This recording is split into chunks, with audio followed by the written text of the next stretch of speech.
Jareth Hallam remains in the pits, yet to show his hand. Sometimes you just need to get out there and feel the car, even if it's just an install lap. Waiting too long can sometimes throw you off.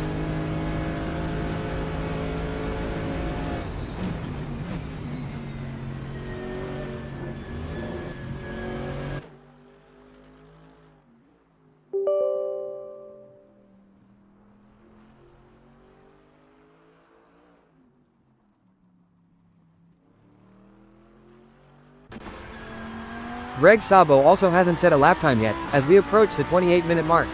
It's always a balance in practice. You want track time, but you don't want to rush a setup change if it's not ready.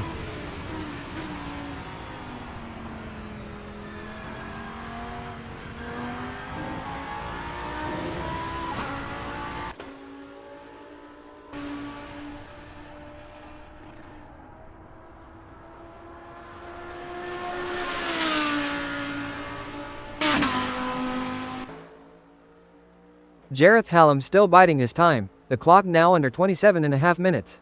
You're looking for that perfect window. Sometimes you're waiting for a track condition to improve or for the team to finish a crucial adjustment. It's all about timing.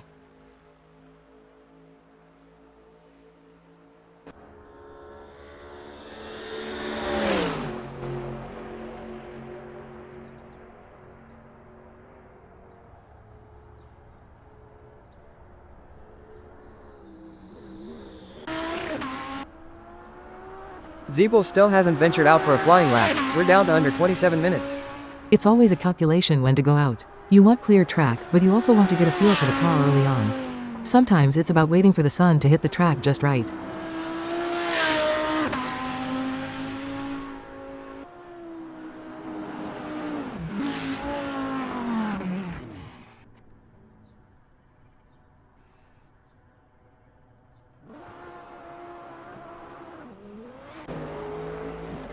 Still no lap time from Jareth Hallam, the minutes ticking away in practice.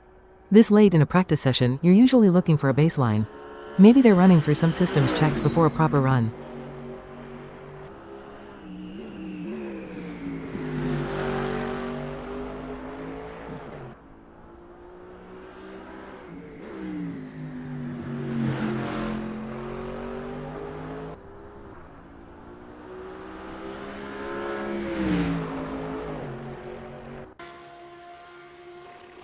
Zeeble still hasn't posted a time, now under 26 minutes on the clock. Every team has their own program for practice. Some wait, some go out early. It's about what you want to learn from the session.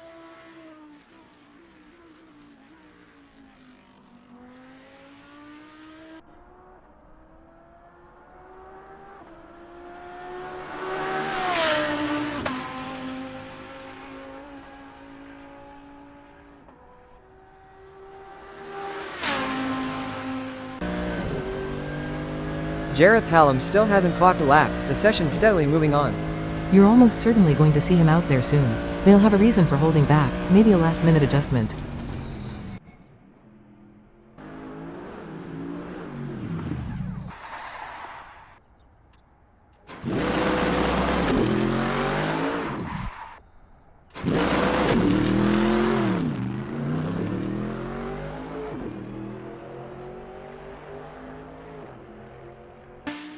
Zeeble still on 0 laps. A curious start to this practice session for that car.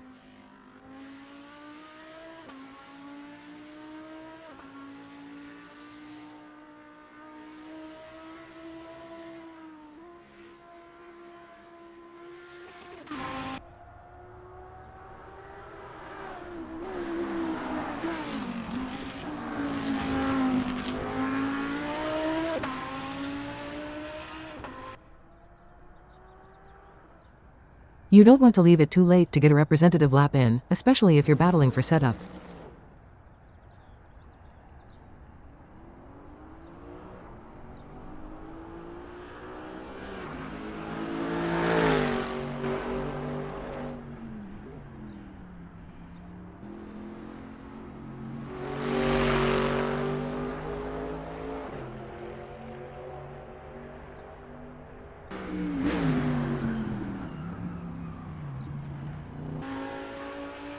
Still no lap time from Zeeble. Is there an issue for the team? It could be an engine change or a major setup tweak. Sometimes you're just waiting for a part to arrive. It's not always an ideal situation.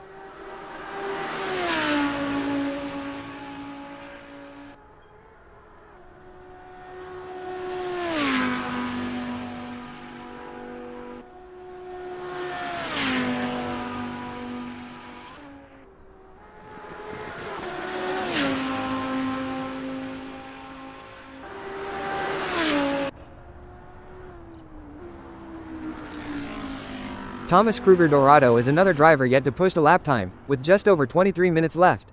When you're this far into practice without a representative lap, you're usually hoping for a long run to make up for lost time.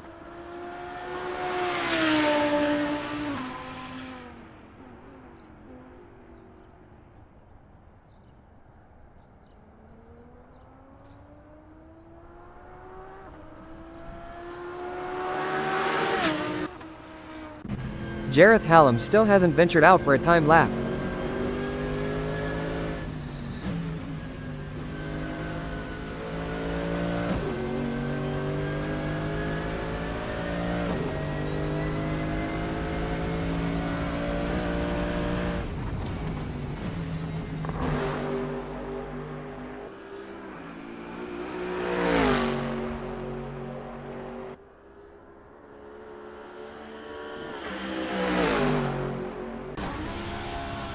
Zeepel's still showing no time lap, we're down to 22 minutes. In my racing days, you never wanted to be sitting in the garage this long unless it was absolutely necessary. You're losing valuable track data.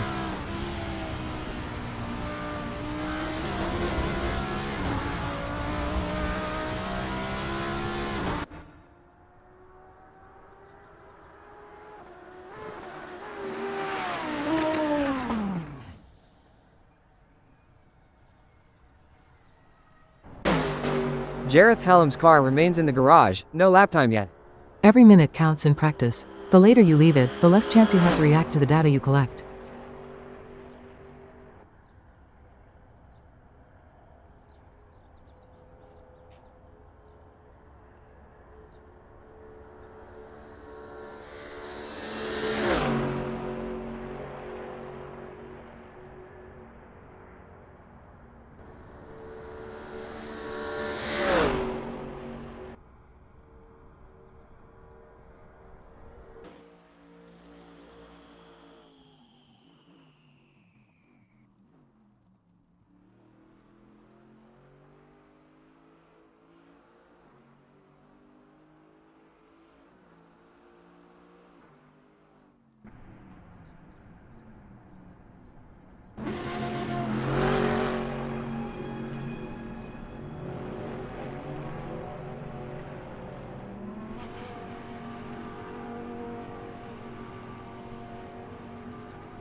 Thomas Kruger Dorado still yet to set a lap time as we tick under 20 minutes and 30 seconds.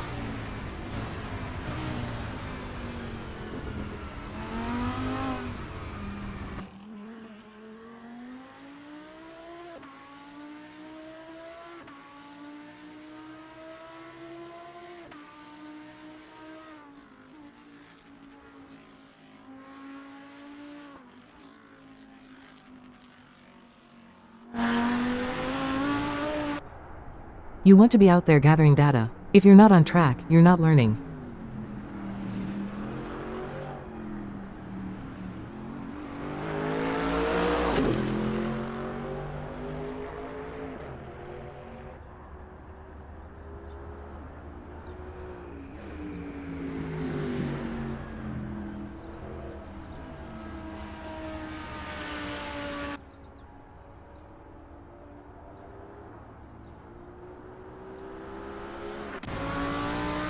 Thomas Kruger Dorado still yet to record a time, now under 19 minutes 30.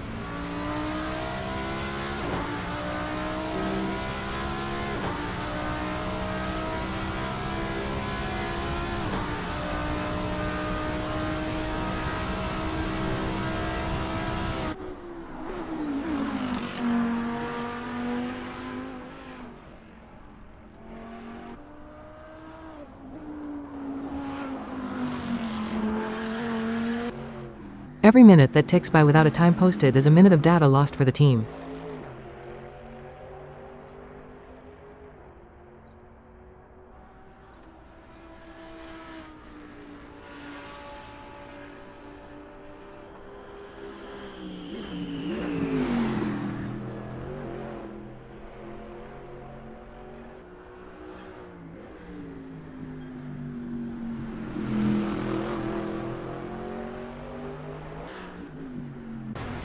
Thomas Kruger Dorado still yet to set a lap time. That's 3 drivers now not yet setting a lap.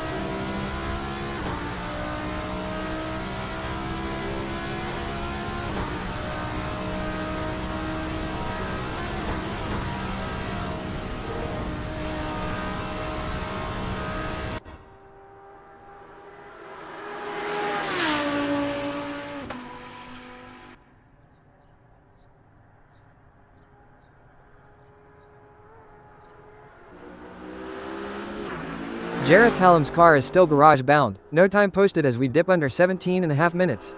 You start to feel the pressure build when you're watching the clock tick down in practice and you haven't been out yet. It's a mental game as much as anything.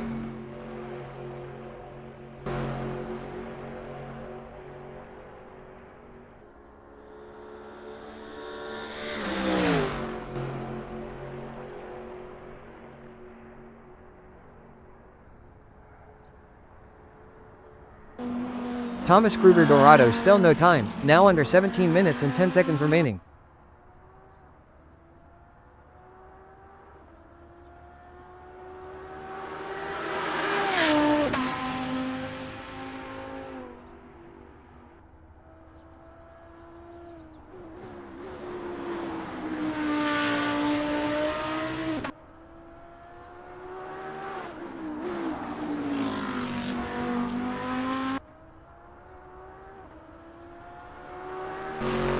You really want to get out there and get a feel for the track, especially if there have been any changes since the last session.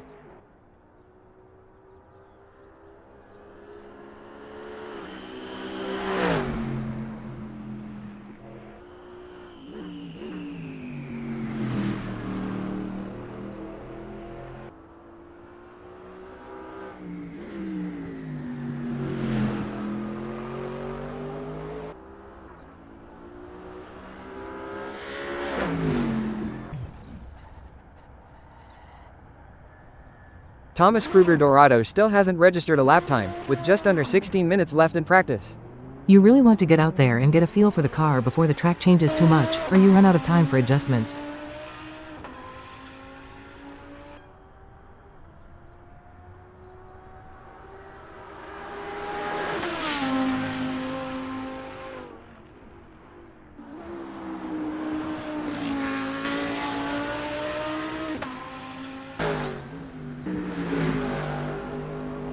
Jareth Hallam still hasn't put a lap on the board, under 15.5 minutes left. As a driver, you'd be getting anxious if you haven't been out yet. It limits your chances to fine-tune the car before qualifying.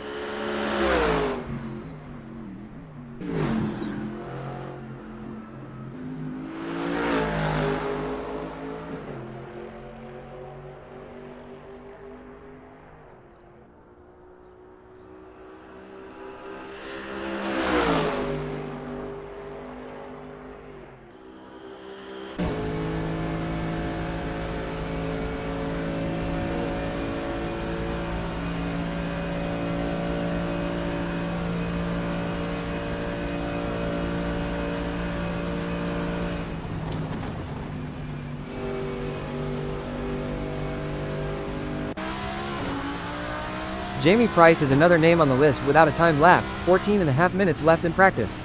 You're losing critical data by not being out there. Every lap gives you information, especially as the track evolves.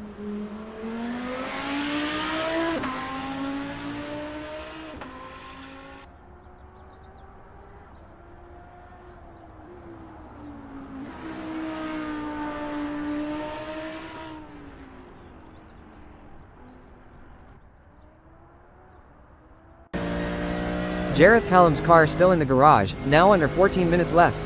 This late in practice, you have to wonder if there's a significant issue. Otherwise, you'd be out there.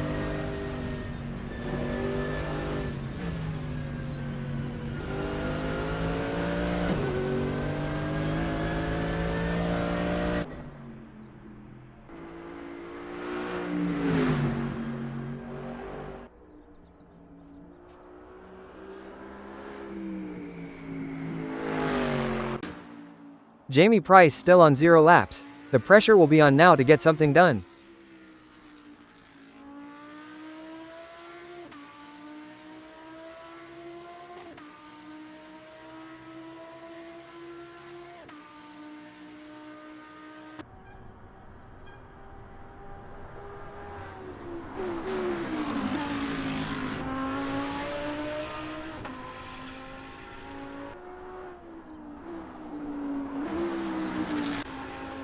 Daniel Holland also hasn't set a lap time. You want to get the car balanced before the more critical sessions.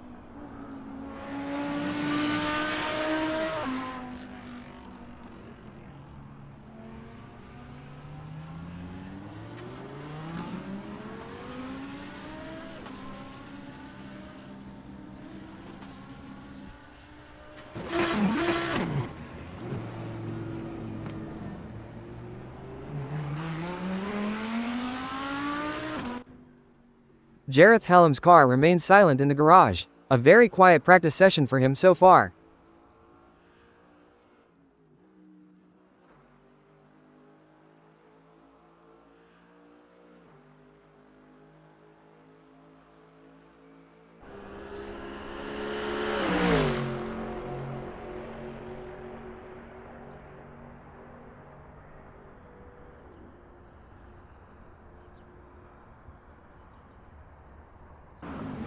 You need to be out there building confidence and collecting data. If you're not, you're on the back foot.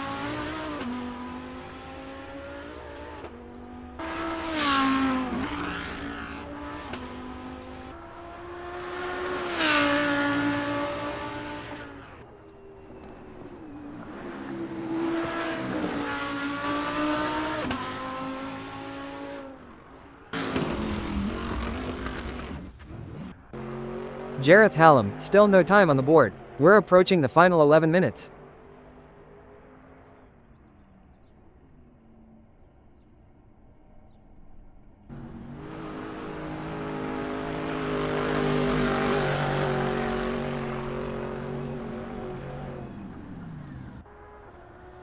Jamie Price still hasn't registered a time, with just over 11 minutes remaining. This late in practice, you're looking for quality laps, not just any lap. But you need to get out there.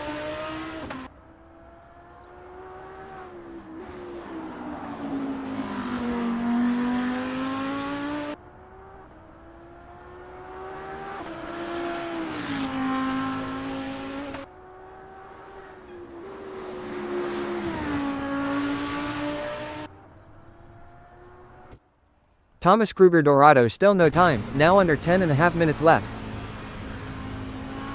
You want to be out there gathering data. If you're not on track, you're not learning about the circuit or the car.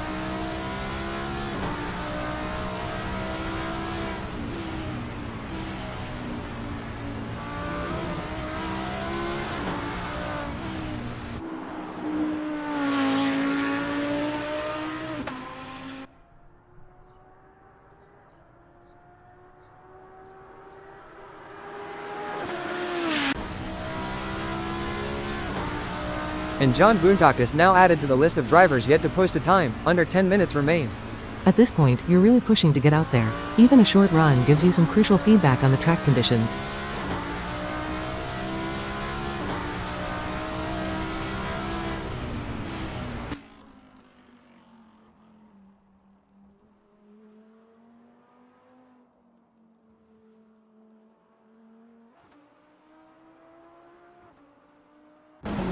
Nigel Walbers also without a lap time as we approach the final 9 minutes.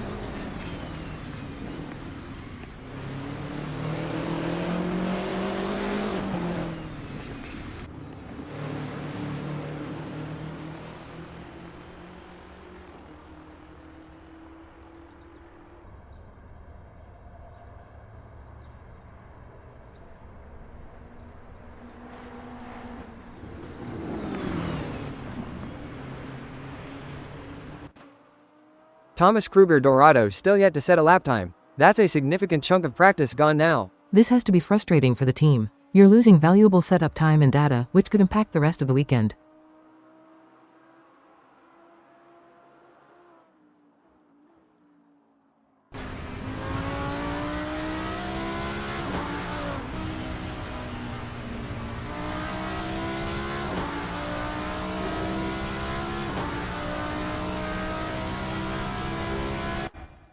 Jamie Price still no lap time registered, under 8 minutes 20 now.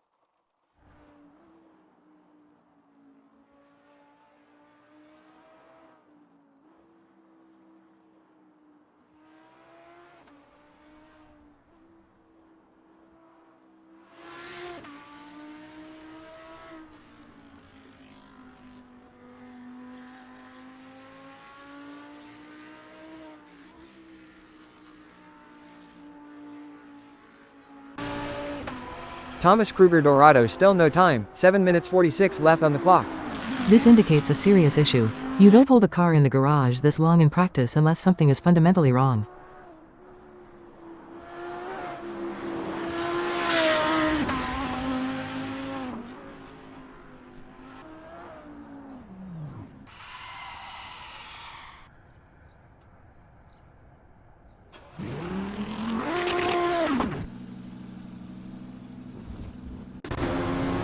John Buntakis, still no time on the board. He'll be hoping for a quick out and in. You're almost out of time to make any meaningful changes. It's more about getting an install lap and confirming basic systems at this point.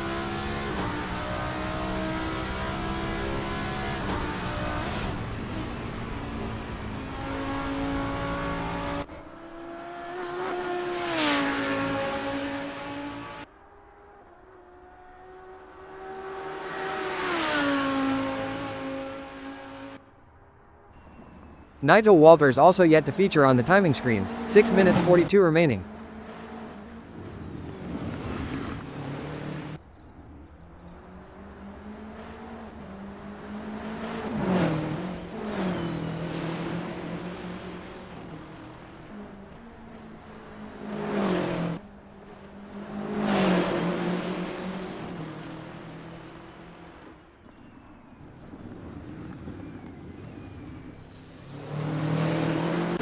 You really want to get out there and get a feel for the track, especially if there have been any changes since the last session.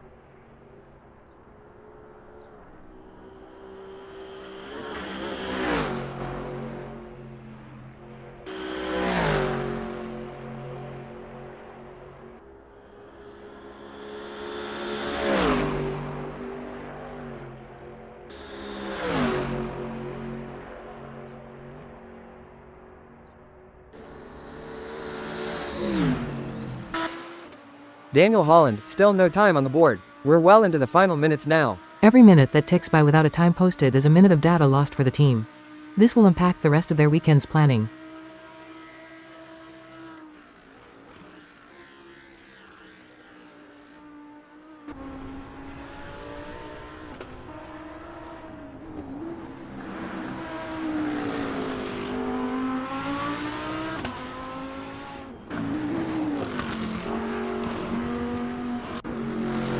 Jareth Hallam's car still in the garage, under 5 minutes and 10 seconds left. You'd think they'd be desperate to get some data. Even just a single timed lap would give them something to work with.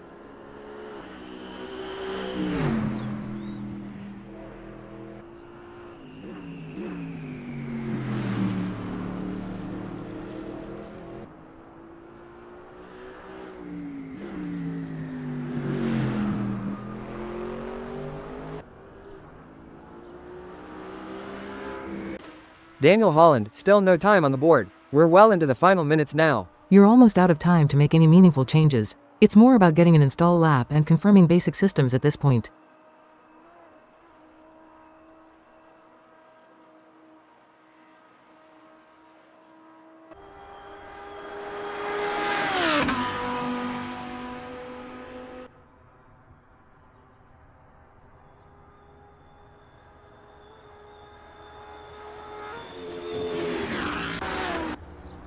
Thomas Kruger Dorado still yet to register a lap time with just over 4 minutes left. This late in practice, you're just trying to get some kind of read on the track. It's not ideal for proper setup work.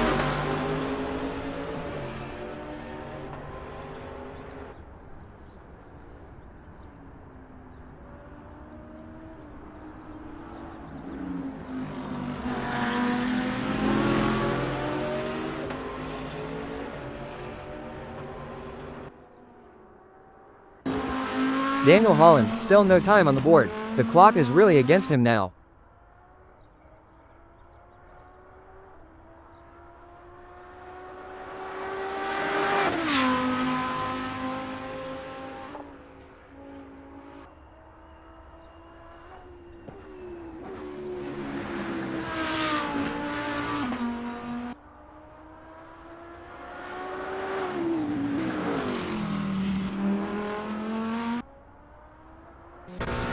Dominic Faubourg now also listed without a lap time. Less than 3 minutes remaining.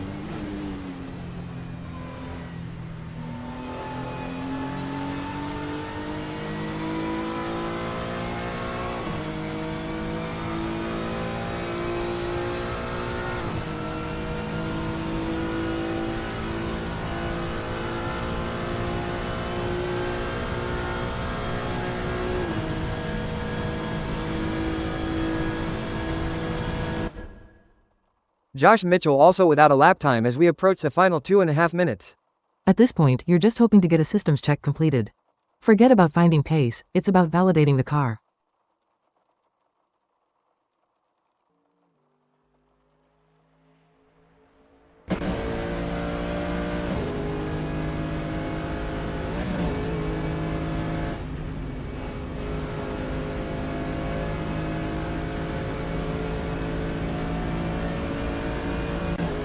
Philip Kunz another driver without a time as we head into the final 2 minutes.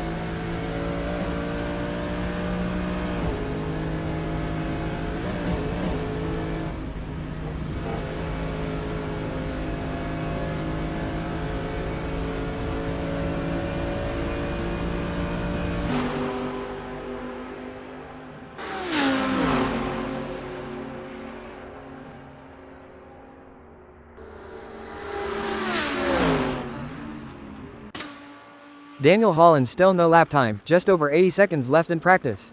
You'd be lucky to get an out lap and a flyer in now. This will be a major headache for the team.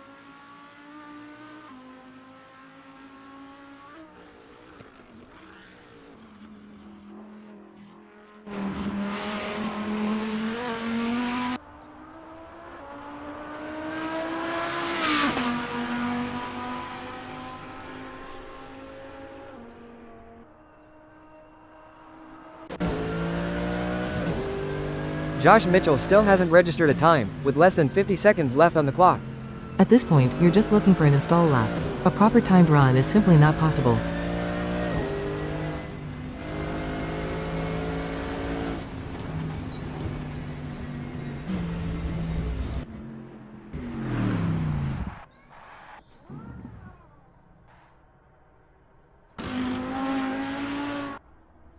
Daniel Kochish still hasn't posted a time, only 23 seconds remain in practice. At this stage, you're not even thinking about pace. It's just a systems check, if they even get out.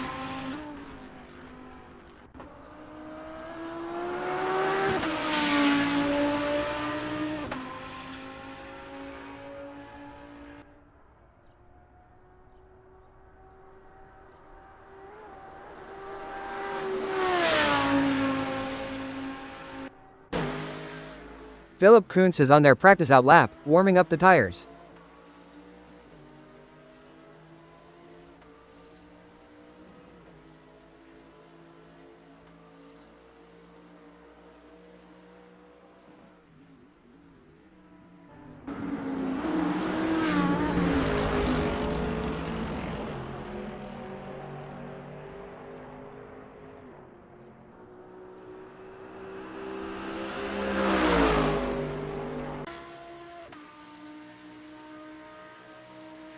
Philip Kunz still hasn't clocked a time, just 8 seconds left on the session clock.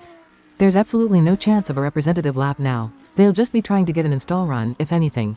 Daniel Kochish still hasn't posted a time, 41 seconds left on the clock.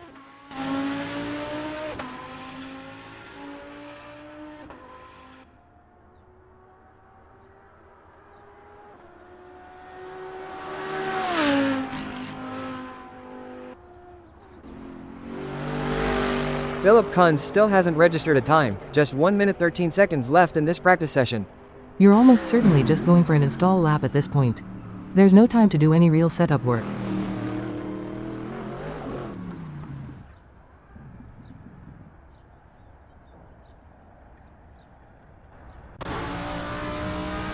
Zeeple Mankai still hasn't set a lap time, with just over 90 seconds remaining in practice.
Welcome back to the Nordschleife, the Endurance OSRW, as qualification gets underway here with a light breeze of 3 units.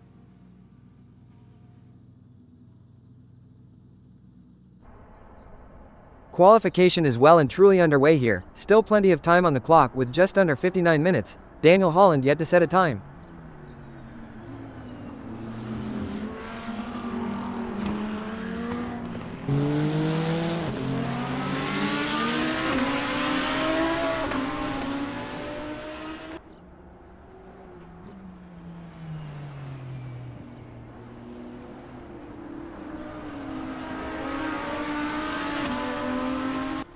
Nearly a minute gone in the session, and James Pinkerton is another driver yet to put a time on the board.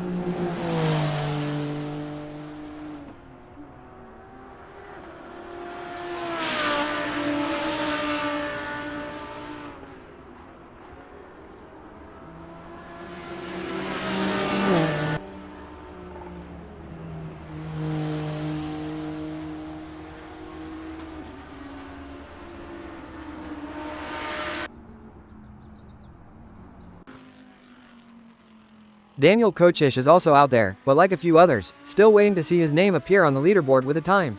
On a track this long, sometimes you see drivers take a moment to feel out the conditions before pushing. I know I always did to get a sense of the grip.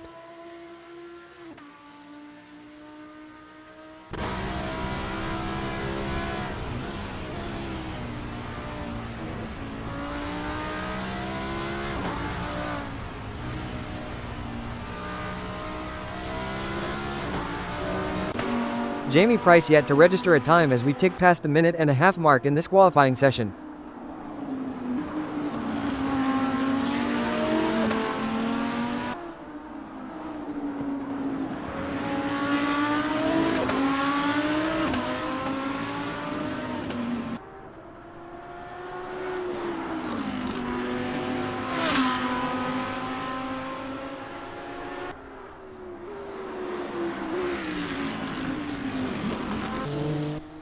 James Pinkerton still out there, but no lap time from him yet as the session continues.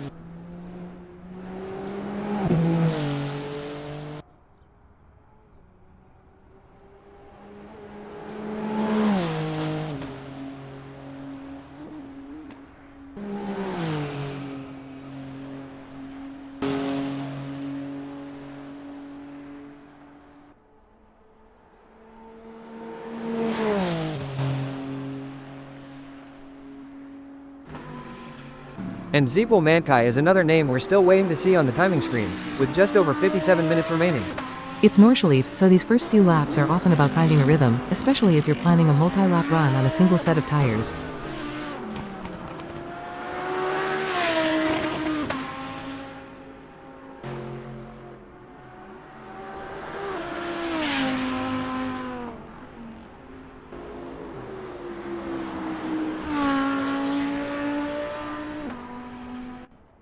Greg Sabo is currently without a time, as the clock continues to tick down towards the final stages of this qualification session.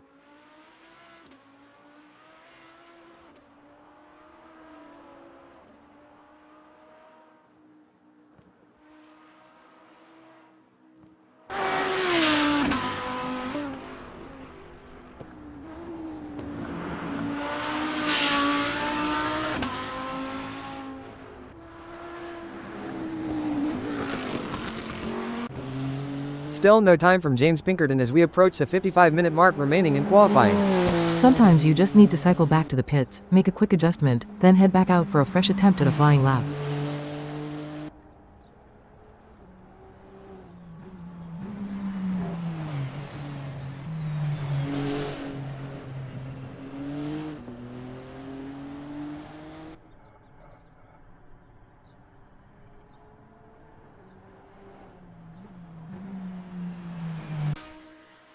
Zeeple Mankai also without a time on the board, just over 55 minutes to go. It's a long lap here, so it takes a real commitment to get a clean one. One small mistake and you might just abort and try again.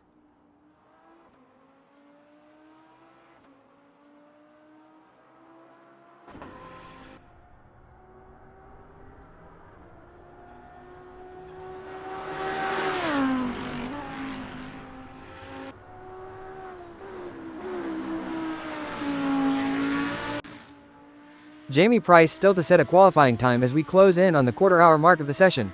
You're always balancing the tire life with the need to set that perfect lap. It's a real art, especially on the Nordschleife.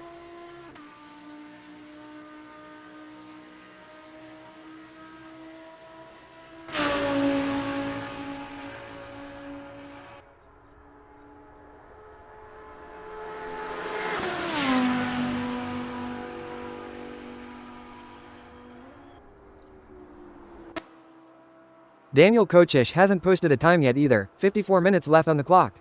This track really punishes overdriving. Patience is key, you have to let the lap come to you.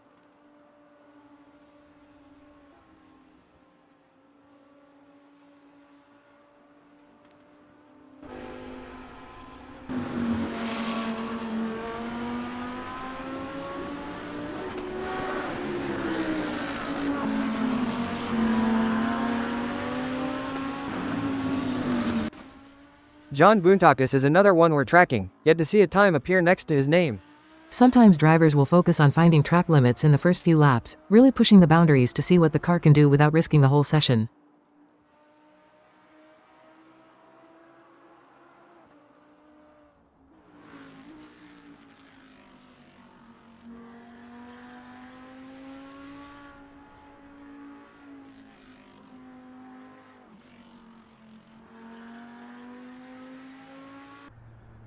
Dominic Fovard also has not yet posted a time as the session continues to tick down.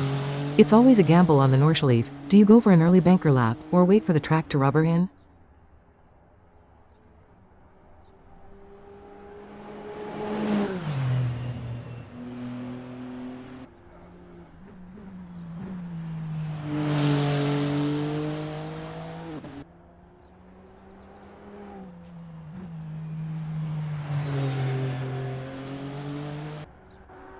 Jamie Price still to register a time with 52 minutes and 45 seconds remaining in this qualifying session.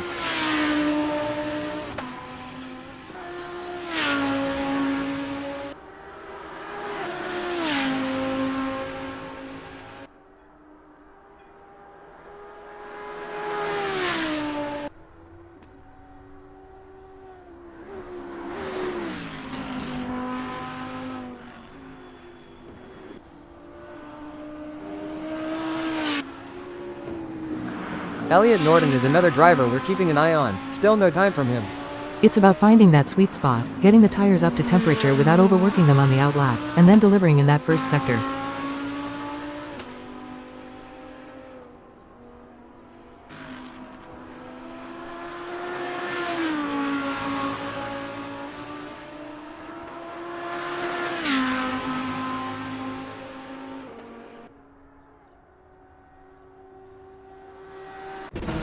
Dominic Fovard still to make his mark on the timing screens here, 51 minutes and change left in qualifying.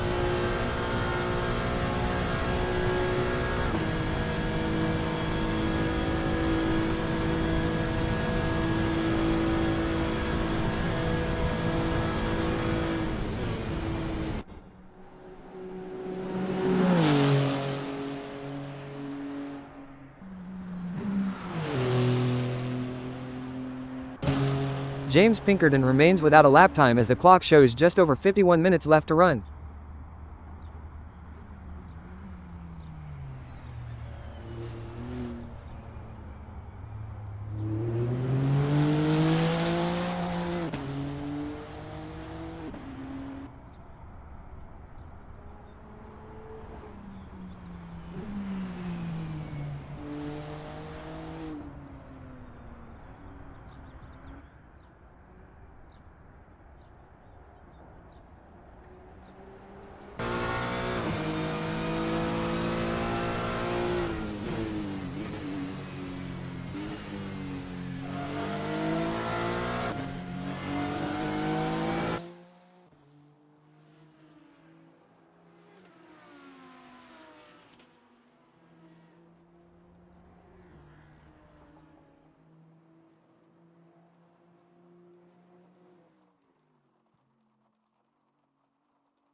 And James Pinkerton finally gets a time on the board, a very respectable 8:29.173, immediately putting him into P1.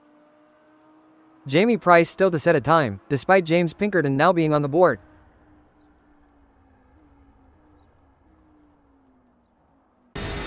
Nigel Walters is another driver who has yet to post a qualifying time, as we head into the second half of the session.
Nigel Walters has completed a lap, but it looks like a warm-up or an invalidated run, placing him in P16.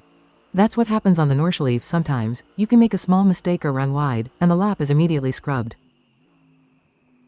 Philip Kunz is another driver we're still waiting to see on the timing sheet, with under 41 minutes left in the session. You often see drivers wait for a bit, especially if they're watching what others are doing with tire wear and track conditions. It's a strategic choice.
And Philip Kunz immediately rockets to the top of the leaderboard with an 8:16.468, a phenomenal first-time lap.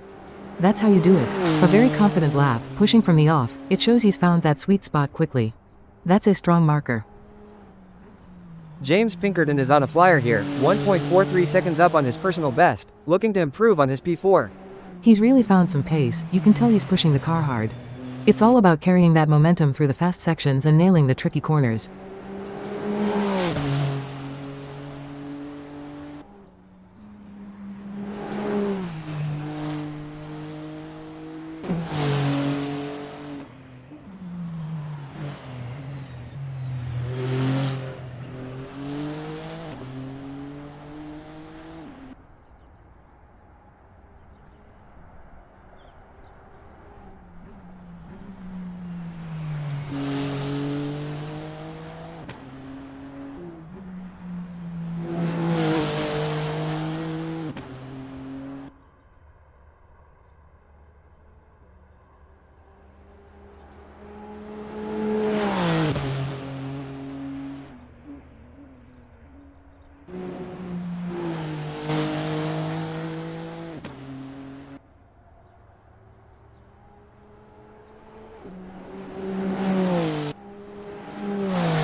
James Pinkerton completes another lap, but no improvement on his 8:29.173, he stays in P4.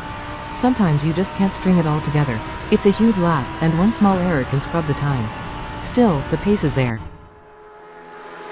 Ziegel Mankai now lighting up the timing screens, nearly 1.5 seconds up on his current P2 time. This is it, he's found the rhythm. When you get that delta flashing green, it gives you such a boost to push even harder through the final sections.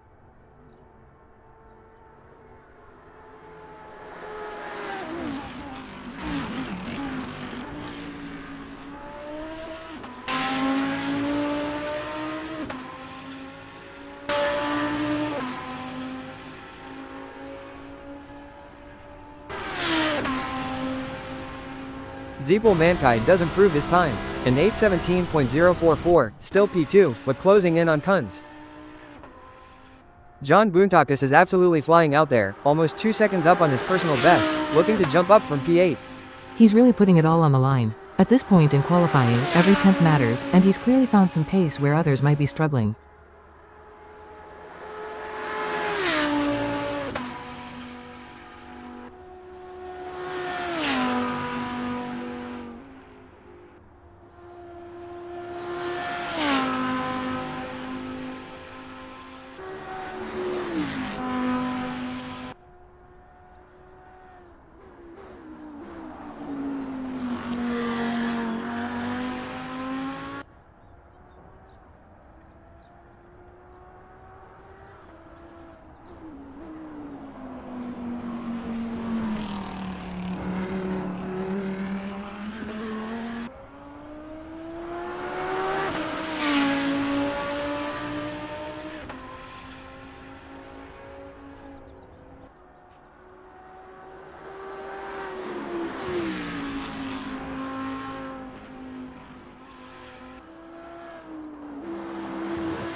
Nigel Walters, despite a completed lap earlier, still without a time on the board and qualifying with under 30 minutes left.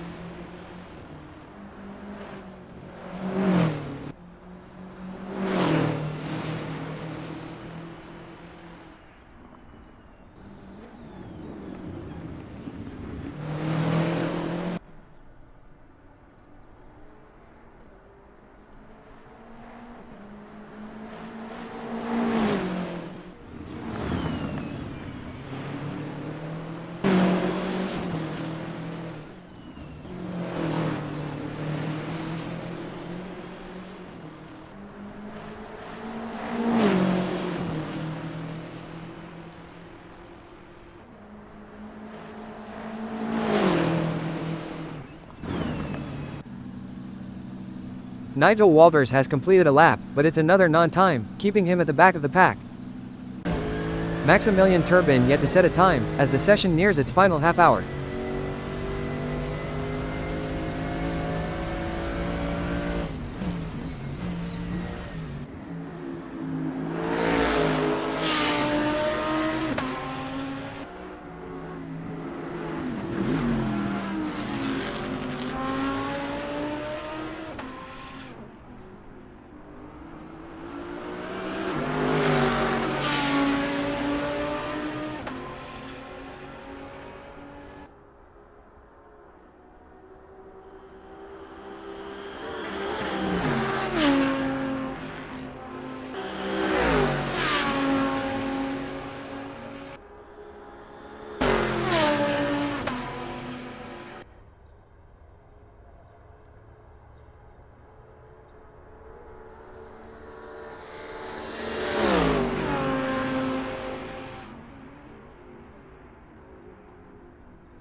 Philip Kunz is on another quick lap, nearly a second and a half up on his own pole position time.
Philip Kunz improves his time even further, a blistering 8:13.868, extending his lead at the top.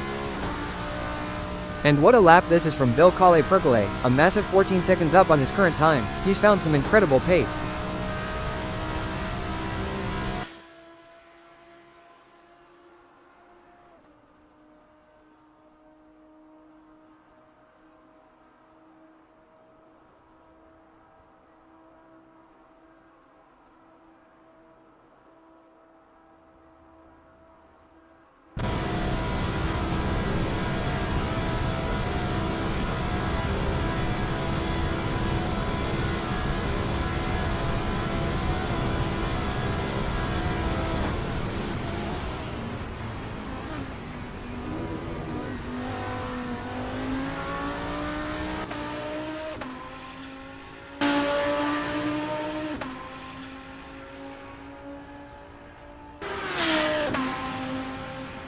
Ville Pergolais with a huge improvement, a new best of 8:25.820, vaulting him up to P7. That's what you call a proper push lap. He obviously put all those practice laps together and delivered when it mattered. What an effort.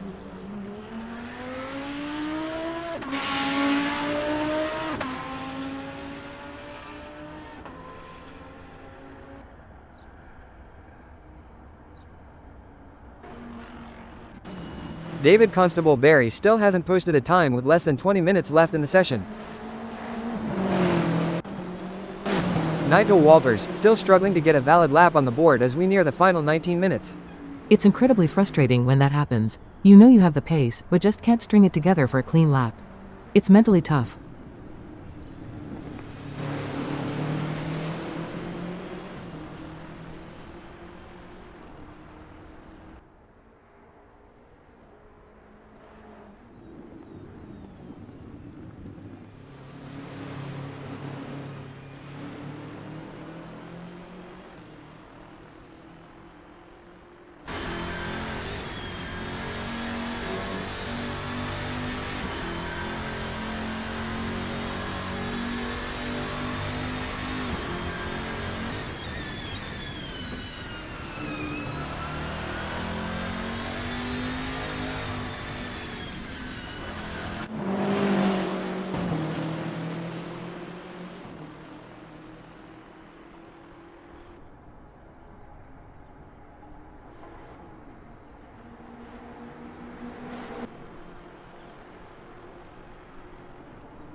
John Boontakis is on a stormer, 3.5 seconds ahead of his previous best.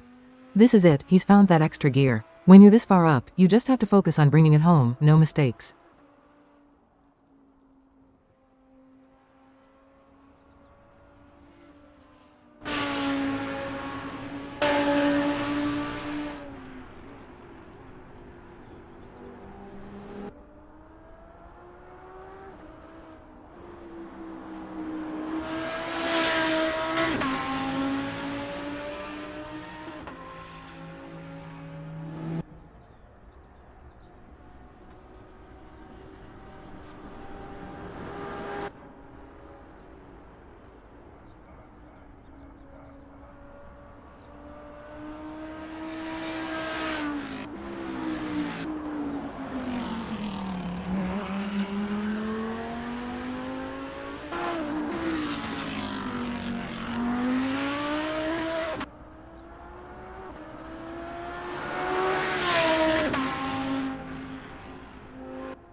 James Pinkerton showing some good pace, a third of a second up on his personal best from P6.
James Pinkerton improves, climbing to P5 with an 8:23.583.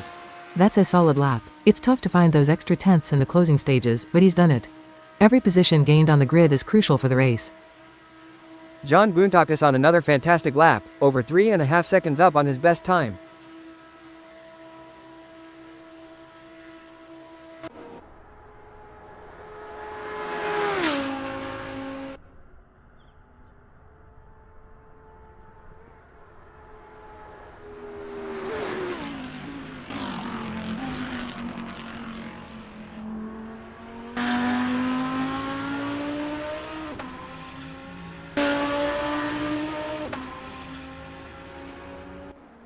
David Constable Barry still without a time, now under 10 minutes remaining in this session.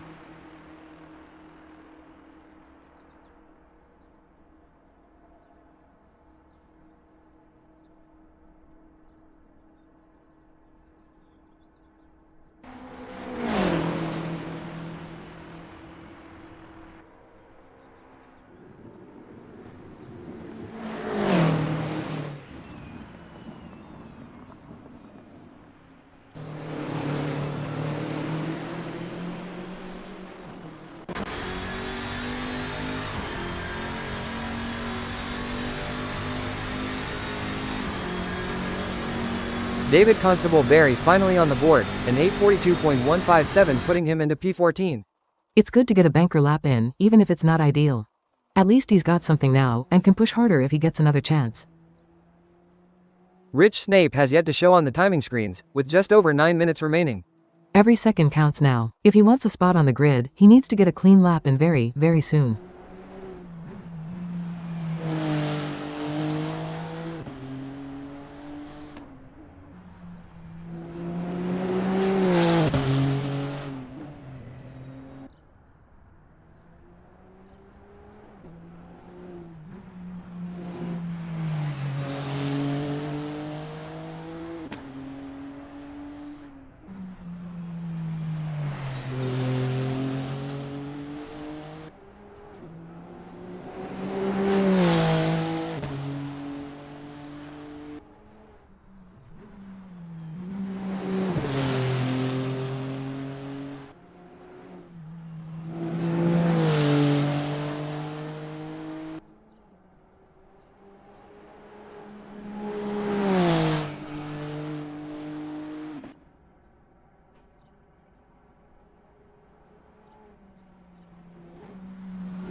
Rich Snape completes a lap, but it's another invalidated time, keeping him P20.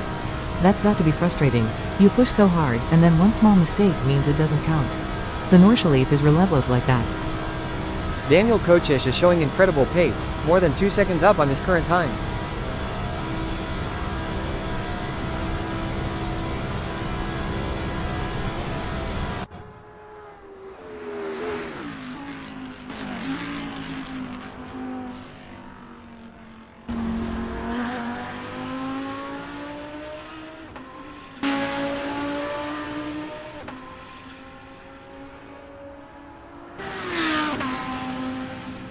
Daniel Kochish improves, an 8:29.459, moving him up to P10. He really found something on that lap. To gain that much in the final minutes is a huge effort, and it could be critical for his grid position.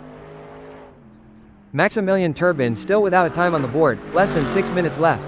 This is crunch time. He's got to get a clean lap in now, or he'll be starting from the very back.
Maximilian Turbin gets a time on the board, an 8:32.962, putting him into P14.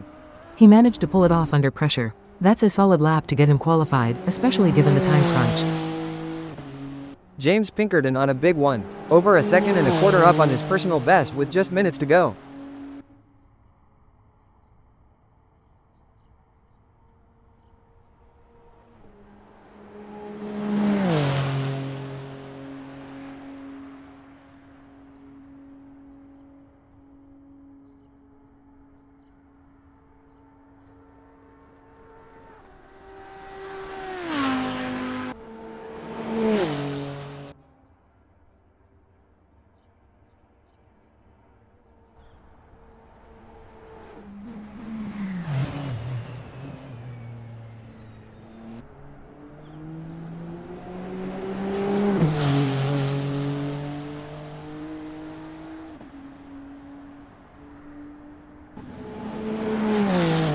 James Pinkerton improves again, an 8:21.997, moving him up another spot to P4. Dominic Fovarg is absolutely flying, more than 4 seconds up on his best lap. He's found something special.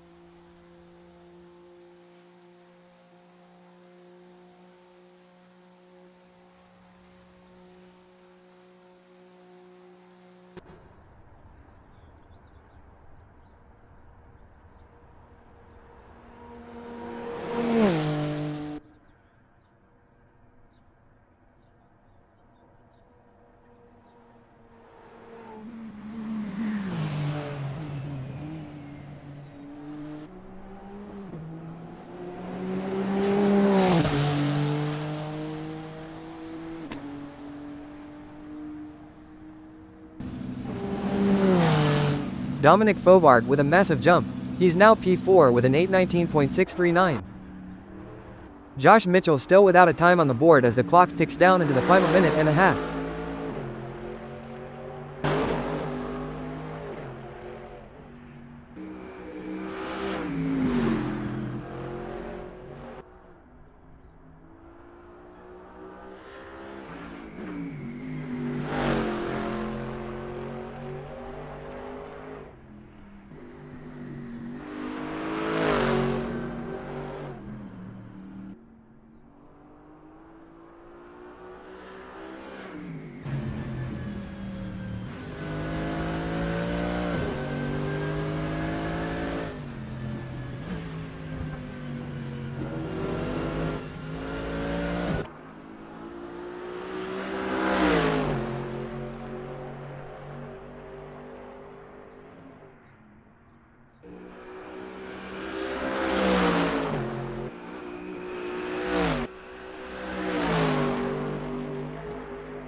Josh Mitchell finally gets a time in, an 8:29.370, good enough for P10.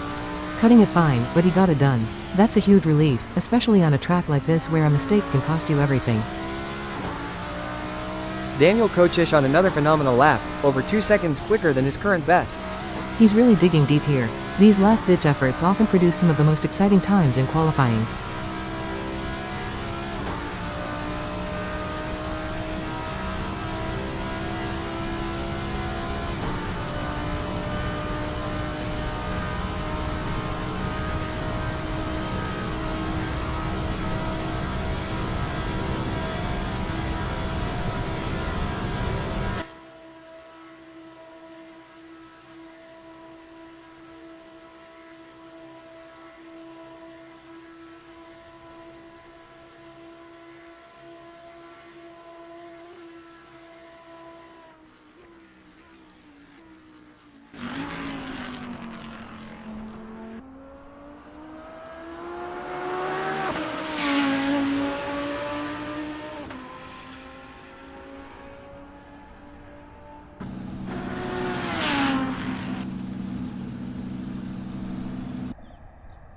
Daniel Kocic improves his time yet again. He climbs to P7 with an 8:25.532, a great effort.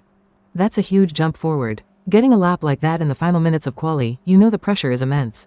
I've certainly had my share of those all-or-nothing laps. Nick Edwards is flying on this final lap, over a second quicker than his current P6 time.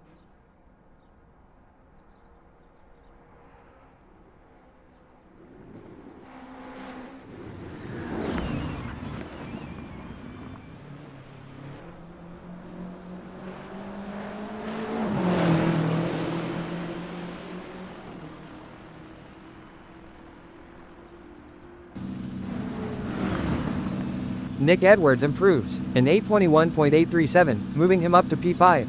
Every little bit counts now as the times tighten up. That's a good step forward for him. Greg Sabo is on an unbelievable lap, a monumental 20 seconds up on his current time.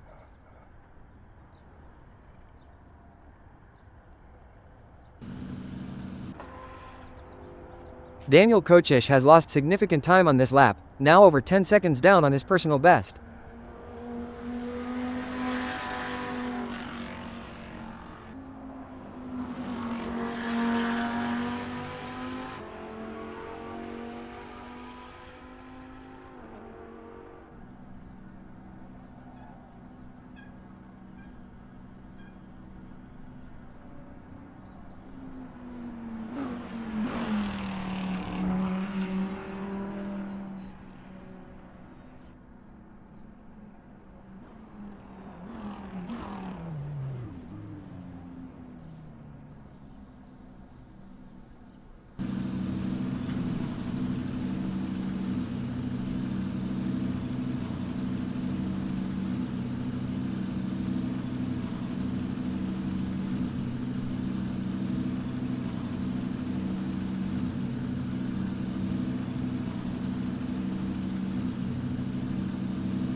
The tension is palpable here at the Nordschleife, OSRW endurance circuit, as the grid forms up for the start. This track is legendary, and with that 7 miles per hour wind, the drivers will really have to be precise, especially through the Kesselchen. On pole position, it's Philipp Kunz from Germany, a pro-class driver in that powerful GTM Mercer V8. Lining up alongside him in second, Ziebel Mankai, piloting the GTM Aero V10 Evo 2. And in third, we have Elliot Norton from the United Kingdom, another Pro-Am driver, in the GTM Lanzo V10 Evo 2. 3 different manufacturers in the top 3, that's what we like to see. The Lanzo V10 Evo 2 is a fantastic car, very balanced.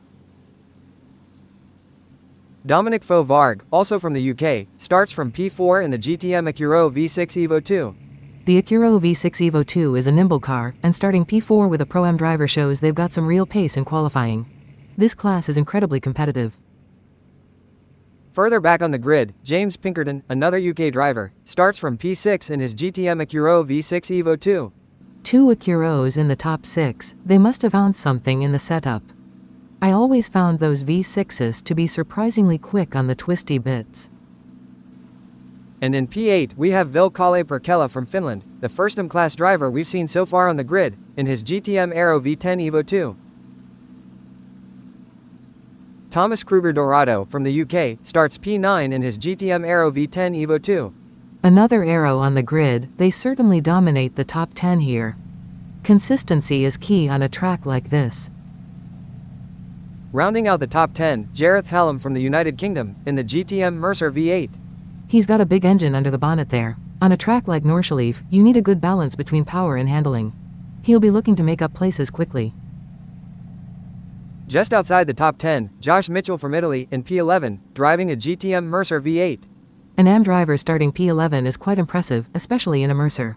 He'll be aiming to stay clean and consistent. Chris Stokes, from England, is in P13 with his GTM Lanzo V10 Evo 2. He's got a bit of work to do from there, but the Lanzo is a good car to make up ground with. I've always found them to be very predictable on turn-in. Jamie Price, starting P14 in the GTM Aero V10 Evo 2. Maximilian Turbin, from England, starts P15 in the GTM Mercer V8. He's got a lot of fast cars around him. Pit strategy might be key for him to gain positions from there. And in P16, John Boontakis from Greece, in his GTM Aero V10 Evo 2. Another AM driver in the field. This circuit is tough on everyone, but especially for AM drivers trying to keep pace with the pros. Daniel Holland from Italy starts in P16 as well, in his GTM Lanzo V10 Evo 2. He'll be looking to make some early moves. The Lanzo is a great car, but from P16 you really need to be aggressive but smart in the opening laps. And the lights are out. We're underway, but it's a safety car start here at Nordschleife for the formation lap. A safety car start is always interesting. It gives everyone a chance to warm up the tires evenly, but it also means less opportunity for early gains. On this track, that's probably a good thing. The cars are strung out behind the safety car now, getting those tires up to temperature for the green flag. You're really focusing on getting heat into the tires and brakes right now, even in a safety car period. Every degree counts, especially on such a long lap.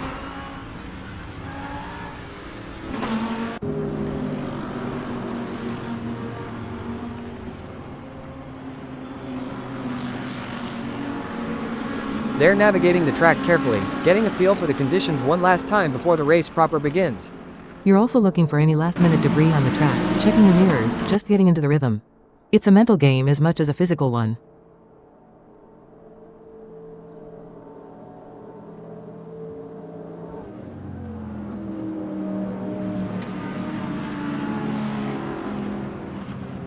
The cars are still circulating, the anticipation building as they follow the safety car around this legendary circuit. This is the moment where you mentally prepare for the first corner.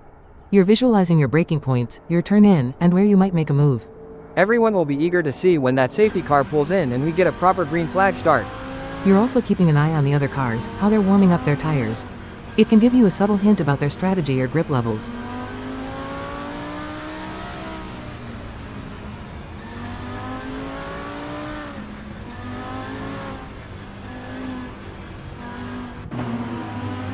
The safety car leads them through the long straights and challenging corners, preparing for the true start of this endurance race. Even under the safety car, you're looking for every little detail on the track, every ripple in the asphalt. It's about building a picture of the circuit in your mind before the gloves come off.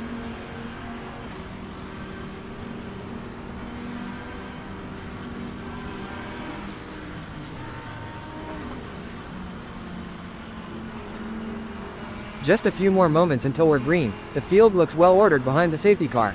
You're using this time to focus, clear your head. It's the calm before the storm, and you want to be completely dialed in when that light turns green.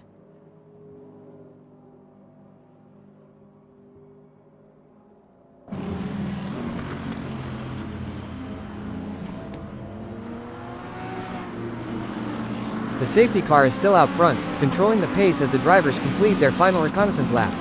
You're constantly working the brakes and weaving to keep heat in the tires right now. It's a fine balance, you don't want to overheat them before the race even starts. Any moment now, we expect that safety car to duck into the pits and unleash this field. Every driver will be anticipating that green light, focusing intensely on the rear of the safety car, ready to react instantly.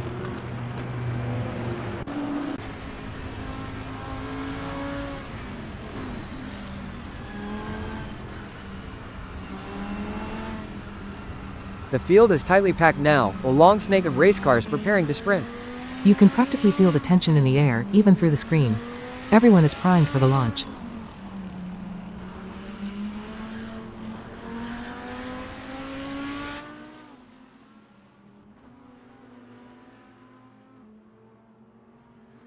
Still following the safety car, but the pace looks to be picking up slightly as they approach the start-finish line.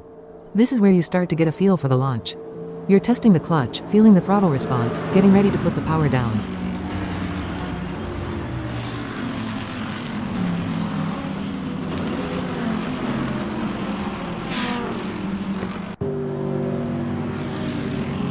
The cars are still in formation, a spectacle of power held in check by the safety car. You're constantly checking your mirrors, looking for any gaps opening up, even under safety car conditions. Every driver is anticipating the restart.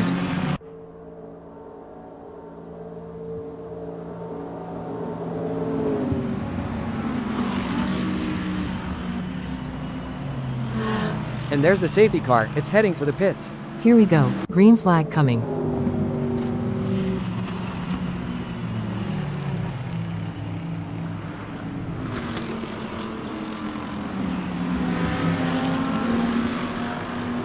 The safety car is in. The field is on its own now, preparing for the rolling start. Everyone's focusing on the lead car now, waiting for Kuntz to control the pace before the lights go out.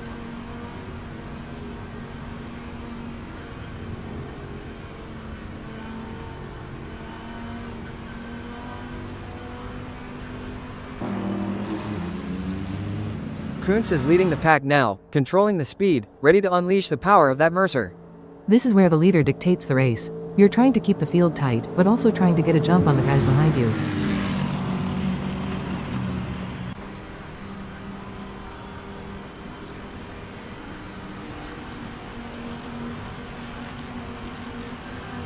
The tension is rising, the cars are packed tightly together, waiting for the green light. You're feeling every vibration in the car, ready for that instantaneous launch. It's all about reaction time now.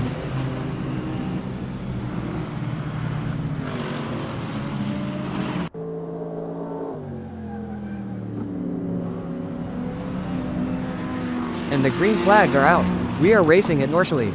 Go go go, what a start.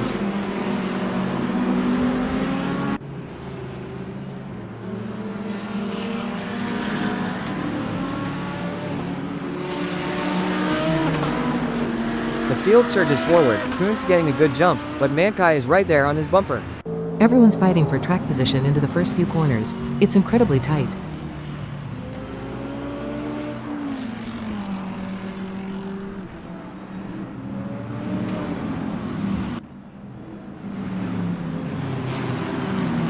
It's a full-on sprint now as they head into the first complex of corners. This is where the race can be won or lost on the opening lap. You're pushing hard but trying to keep it clean.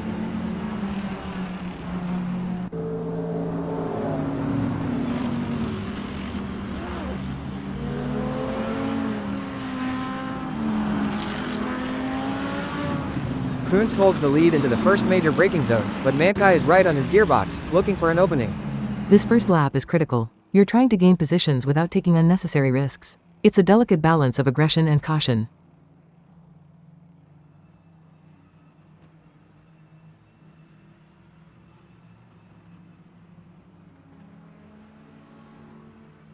Norden is holding third, but Faux Varg is pressuring him hard in that Acuro. The Acuro is so good in the twisty bits, he'll be looking to exploit that through the faster sections.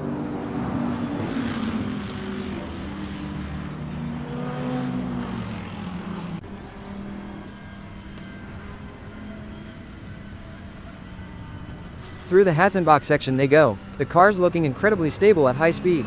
This track demands so much precision. You really have to trust your car and your setup through these fast, flowing corners. One mistake here costs you a lot of time.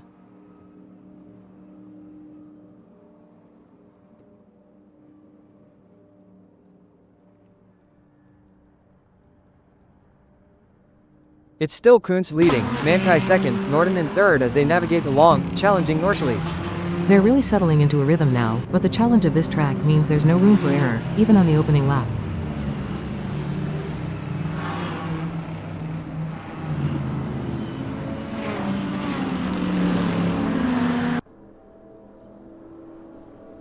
Pinkerton has held on to P6, fending off any early challenges. He's done well to maintain that position. Starting P6, you're always vulnerable in the first few corners.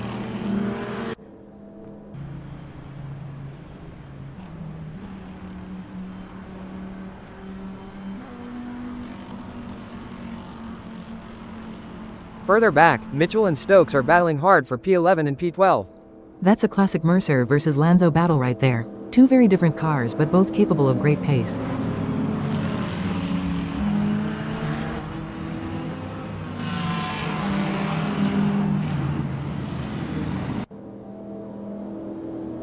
The first lap is shaping up to be a clean one so far, which is always good news on a track like this.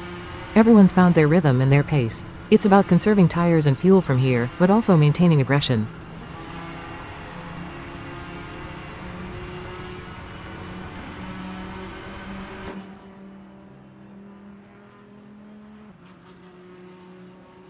Kuntz is really pushing now, trying to pull a gap from Mankai in second place. He's putting in some fast sector times. On a track this long, even a small gap early on can be crucial for clear air. Mankai seems to be responding, though, not letting Kuntz get away easily. He'll be looking to conserve his tires a bit more at this stage, especially if he's planning a longer first stint. You're always thinking several laps ahead.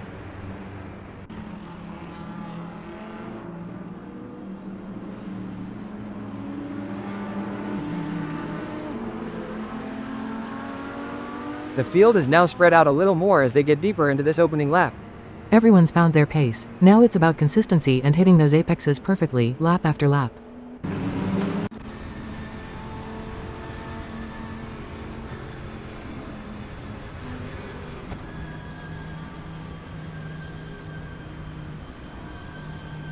Through the Brunchen and Flansgarden sections now, these cars just devouring the tarmac. These are some of the most challenging parts of the Nordschleife. You need serious commitment and a car that's perfectly balanced. I remember a few hairy moments through Flansgarden myself.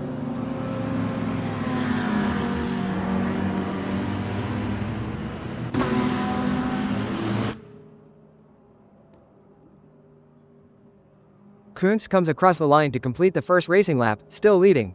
Solid start from the pole sitter. He's looking very composed out there.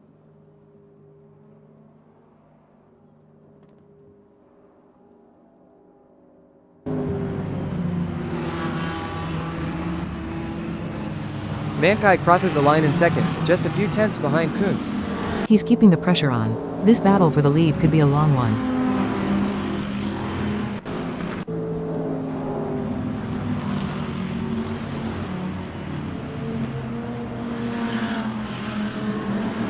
Norden and Faux Varg are still in close quarters for third and fourth, a real dogfight developing there. Faux Varg is clearly quick. He's hounding Norden, waiting for any slight error.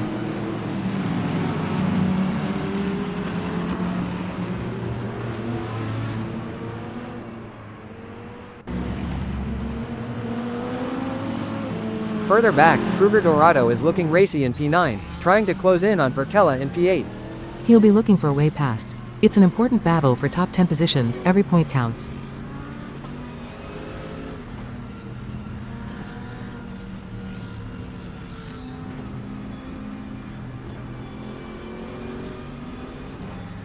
Hallam rounds out the top 10 in P10, a solid start from him.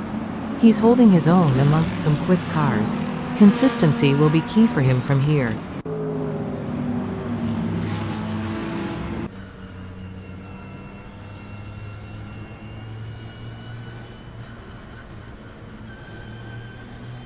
Mitchell and Stokes are still nose to tail, P11 and P12, neither giving an inch.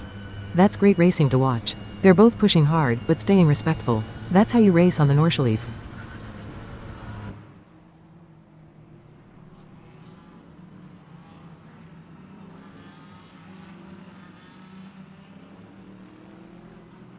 Turbin in P15 and Buntakis in P16 are also in a tight battle further down the field. Even these mid-pack battles are intense. Everyone is giving it everything they've got out there.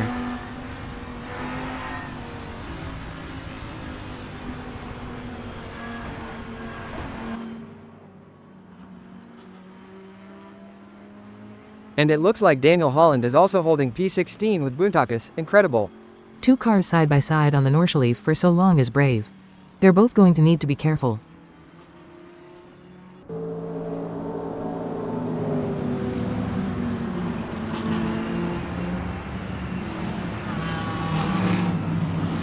Kuntz is starting to extend his lead now, pushing that Mercer hard. He's really found his rhythm, making the most of that clear air.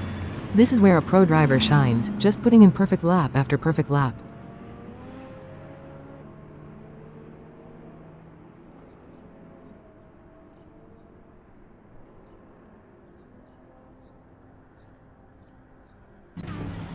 Mankai is trying to respond, but the gap seems to be growing, albeit slowly. He needs to dig deep now.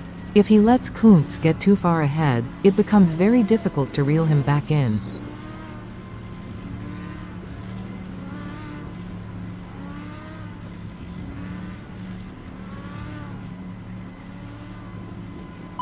Safety car in this lap. Though Varg is still very close to Norton for third, he's looking impatient. He's definitely got the pace. It's just a matter of finding the right opportunity to make the move, and that's not easy here.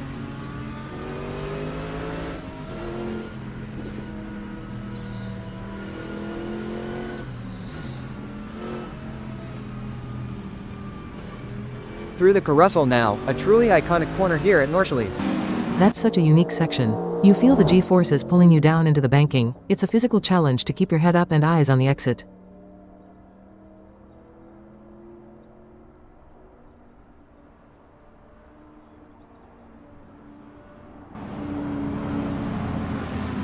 And what's this? Get Far ready, off safety and car's clear. Oh, that's a big one. Looks like someone's gone wide.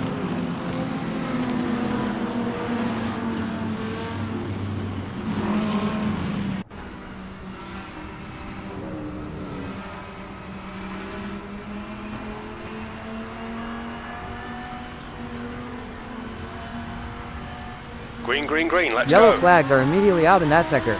We're waiting for further information. That's a nasty part of the track to have an incident. Remember, it can be deceptively tricky, especially on the opening laps. The marshals will be heading to the scene quickly. We hope the driver is okay. You really have to respect that corner. Even a slight misjudgment can send you off. It looked like they just ran out of road on the exit.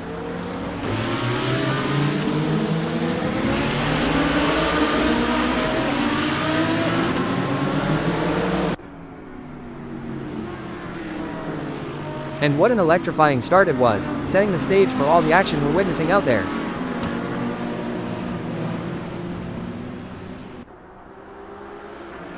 We've had some movement in the midfield. Bill Perkella has fallen back one spot to P9, and he's now got Greg Sabo right on his tail in P10, separated by just a tenth of a second. That's an incredibly tight battle for 9th place. Sabo must be really pushing to close that gap, and Perkella will feel that pressure, especially with someone so close in his mirrors. Moving our attention to Daniel Holland, he's currently in P16 on lap 1, just a tenth of a second behind John Buntakis in P15. His last lap time was 15:29.075. A significant change for Daniel Holland there. He's dropped back to P17, with John Buntakis now in P14 and the gap between them growing to half a second. Holland has clearly lost a bit of pace or maybe got caught out in traffic. Buntakis has managed to pull away and gain positions, which means Holland has some work to do to catch back up. Now focusing on Greg Sabo in P13 on lap 1, he's got John Buntakis just 2 tenths behind him in P14, and Szabo's last lap was a 15:27.482. Szabo's managed to gain some positions there, and he's now fending off Buntakis. That 2 tenths gap means he'll be feeling the pressure through every corner. Maximilian Turbin is in P12 on lap 1, 3/10 behind Jamie Price in P11, with a last lap of 15:28.448. Turbin is pushing hard to get into that top 11. A 3/10 gap is definitely bridgeable on a long lap like this.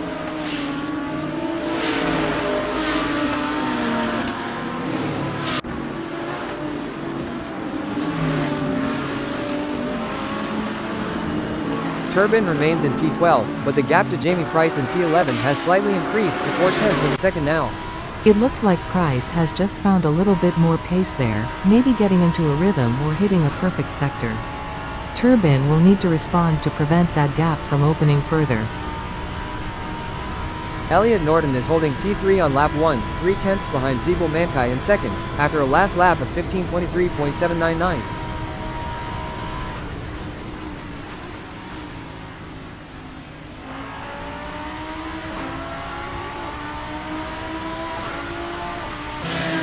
Norton has absolutely closed the gap. He's still in P3, but he's now just a 10th behind Mankai for second place. That's an incredible recovery. Norton must have put in a blistering sector or two. He's really putting the pressure on Mankai now, looking for that P2. Vilcale Perkela is running P8 on lap 1, just 2/10 behind Nick Edwards in P7, his last lap coming in at 15:26.464.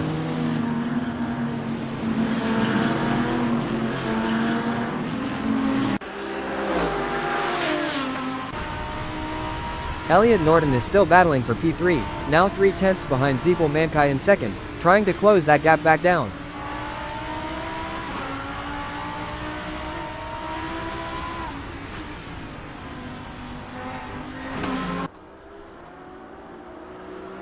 Norton has closed the gap to Mankai again, now just 2/10 separating them for second position.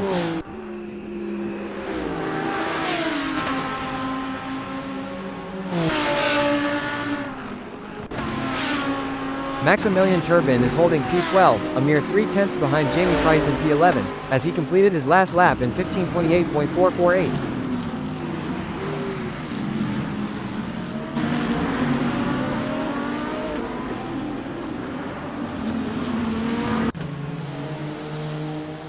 Turbin's gap to Price has widened again, now 6/10 of a second separating P11 and P12. Price seems to be able to find that extra bit of pace when needed. Turbin will have to really push to close that gap down now, especially if he's losing time in one particular sector. Elliot Norton is currently in P3 on lap 1, now 4/10 behind Zebul Mankai in second.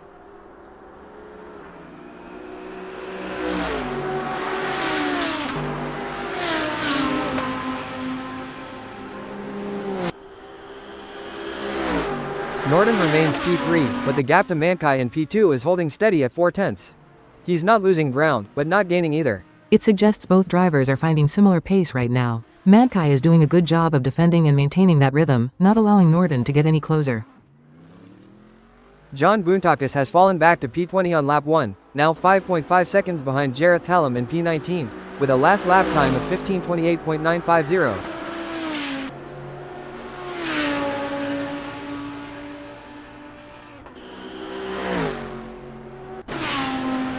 Daniel Kosic is running P8 on lap 1, half a second behind Nick Edwards in P7. His last lap was 15:26.119.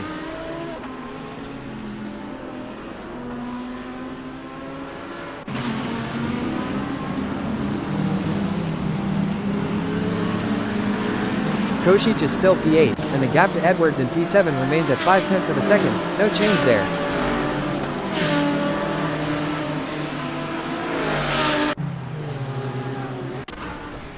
Greg Sabo is in P12 on lap 1, just 2/10 behind Maximilian Turbin in P11, after a 15:27.482 last lap.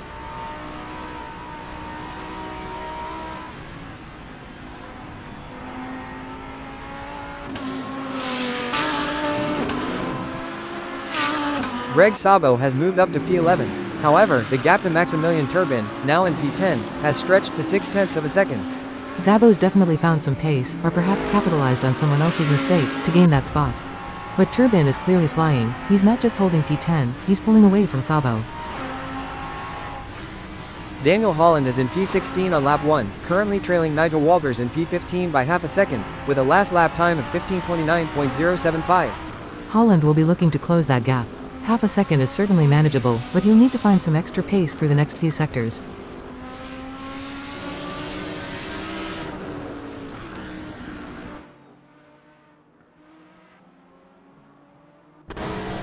A big jump for Vilcale Perkela, now P6 on lap 1, just 4/10 behind James Pinkerton in P5. His last lap was a 15:26.464.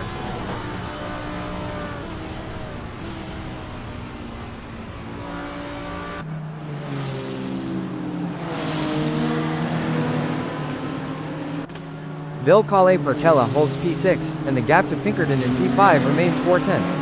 He's clearly found some serious pace. Perkela is an AM driver, so holding P6 and keeping pace with a pro-am like Pinkerton is incredibly impressive. He's really maximizing that Aero V10.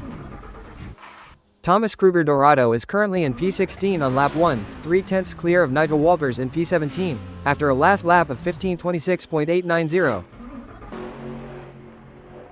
A significant drop for Thomas Kruger Dorado. He's down to P18, and has opened up a 4.1 second gap to Nigel Walters, now in P19. He must have had a moment or run wide somewhere. Losing that much time in one go on this circuit can be really frustrating. He'll need to regroup quickly.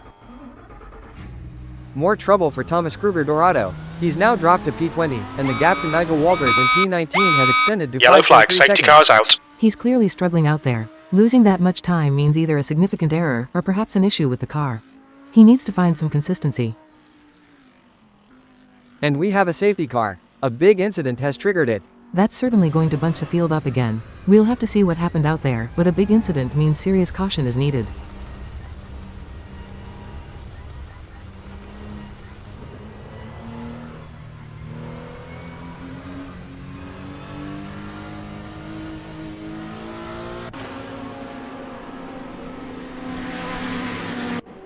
Well, a safety car certainly changes the complexion of this race, doesn't it? All those gaps we saw opening up, now completely negated. Oh, absolutely. As a driver, when you see that safety car board, it's a mix of frustration and opportunity. You instantly switch your mindset. Indeed, it must be frustrating for Kuntz, who is starting to build a comfortable lead out front.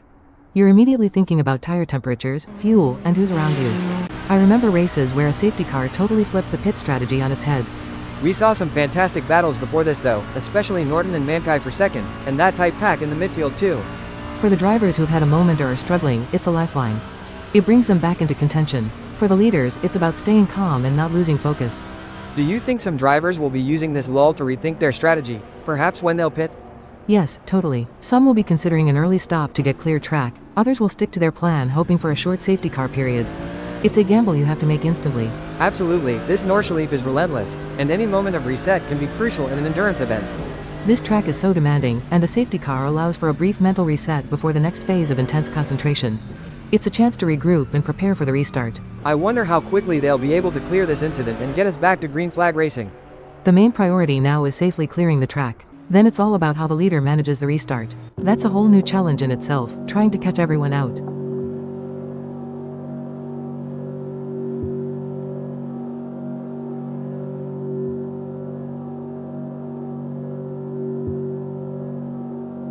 The safety car is definitely out for a serious incident. We're getting reports from the marshals now. This Nordschleife can bite hard, and a big incident means someone pushed just a little too far. As a driver, your heart sinks when you see that board, but then you refocus. The field is already bunching up, those gaps are evaporating instantly. You immediately check your mirrors, try to understand who's around you, and prepare for the inevitable restart. It's a reset button on the race, for better or worse.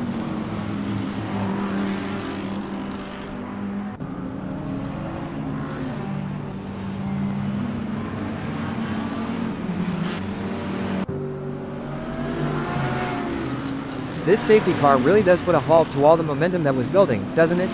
Just when Kuntz was pulling away. It's a complete game changer. You've worked so hard to build a gap, and then suddenly everyone's back on your bumper. It's frustrating, but it's part of racing. And what about those battles in the midfield? We had Holland, Boontakis, Sabo, and Turbin all within a few tenths at one point. That's fantastic to see. Those are the races within the race. As a driver, you're constantly aware of who's around you, even if they're not directly in your class. Every position gained, every car passed, makes a difference over an endurance race. This Nordschleife circuit, even under safety car, just looks incredibly imposing. It's a true test of man and machine. It is. You never truly relax here. Even on a formation lap, your mind is constantly working, absorbing information. When the safety car is out, you're checking your car systems, making sure everything's still optimal. I've had to make mid-race adjustments under safety car before. So, for the drivers who might have had a small off or lost some ground, this is a real chance to reset, isn't it? Exactly. It's a lifeline for anyone who might have struggled with tire temperature early on, or had a slight moment. It brings everyone back into play, which sets up for a thrilling restart. And for a Pro-Am driver like Norton, who was really hounding Mankai, this could be a blessing or a curse depending on how he manages the restart. It's all about how you manage the restart. You want to get a good jump, but you also have to be smart and avoid incidents. It's the ultimate test of patience and aggression combined.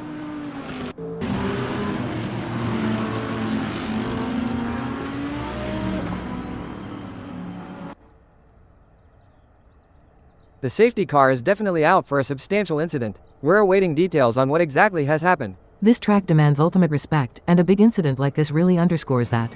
Drivers will be resetting their focus now.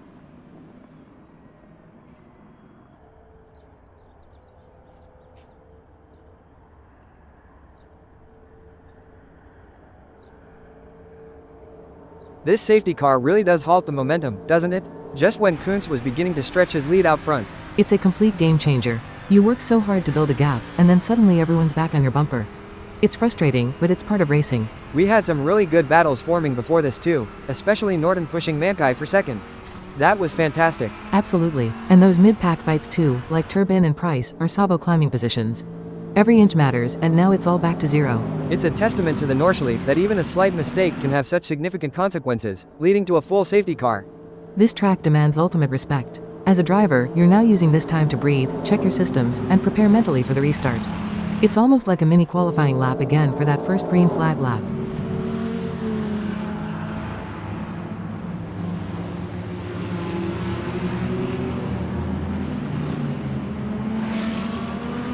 And yes, the safety car is definitely on track.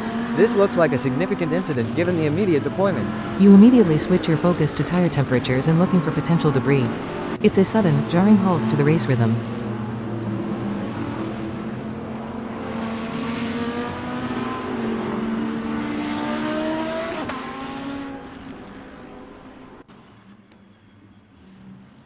This safety car period offers a bit of a breather, but it must be intense for the drivers, especially knowing everyone is now bunched up again.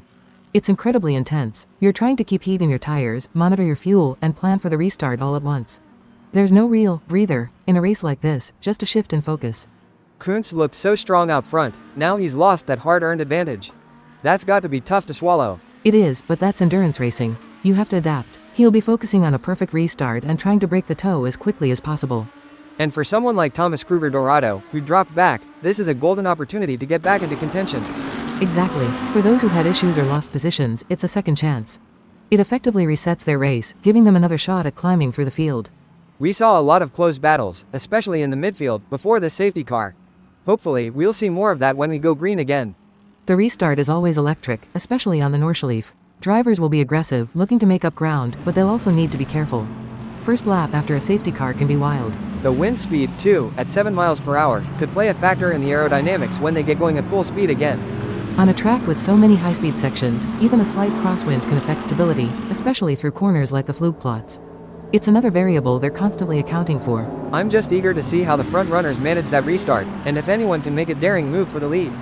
Kuntz will be trying to time his acceleration perfectly, but Mankai and Norton will be right there. It's going to be fascinating to watch the strategy unfold in those opening moments of the green flag.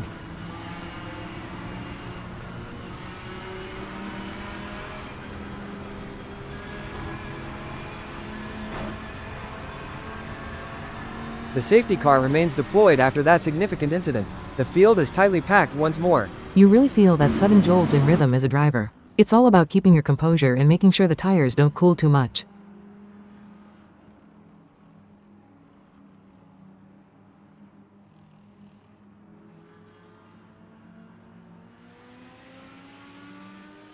This safety car period is certainly drawing out, giving everyone a lot of time to think and strategize. It's a chess match now. Teams will be poring over data, looking for any advantage they can give their driver for the restart, or a potential pit stop. For those drivers who were pushing hard and perhaps overheating their tires or brakes, this could be a blessing in disguise, allowing them to cool down.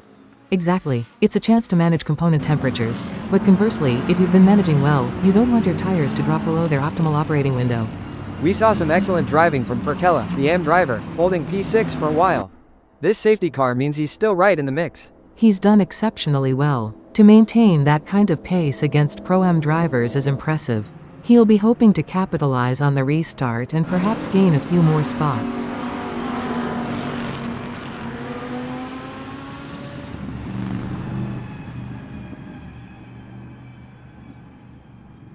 The safety car remains on track as recovery efforts continue for that big incident. Drivers will be trying to stay focused, maintaining concentration even at reduced speeds. It's easy to lose rhythm during these long periods.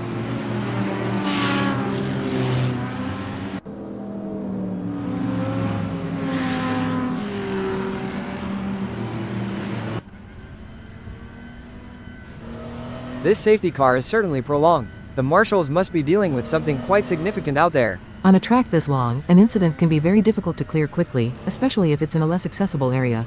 Safety is the absolute priority. For the drivers, it's a test of mental fortitude, staying sharp even at these lower speeds. You're constantly working the wheel, checking your mirrors, trying to keep some heat in the tires, but also conserving fuel where possible. You don't just switch off. It'll be fascinating to see how the order shakes out once we go green again. Will Kuntz immediately pull away, or will someone like Mankai or Norton mount a challenge? They'll all be thinking about the perfect restart. Kuntz will want to break the toe, while those behind will be looking for any hesitation. I always tried to time my jump perfectly to catch the car ahead off guard. The Nordschleife always delivers drama, and this safety car has just added another layer to that. It's an endurance race, and incidents are part of it. This just adds to the strategic element. The pit wall will be working overtime right now, analyzing every possibility. And for the AM-class drivers, like Perkella, this is a massive bonus to stay within reach of the faster cars. It absolutely is. It keeps them in the game and gives them confidence. They've done a great job to get to this point, and now they get a fresh shot at it. We're certainly on the edge of our seats, waiting for that green flag. Me too. The restart here is always exhilarating. It's a moment of pure, unadulterated racing.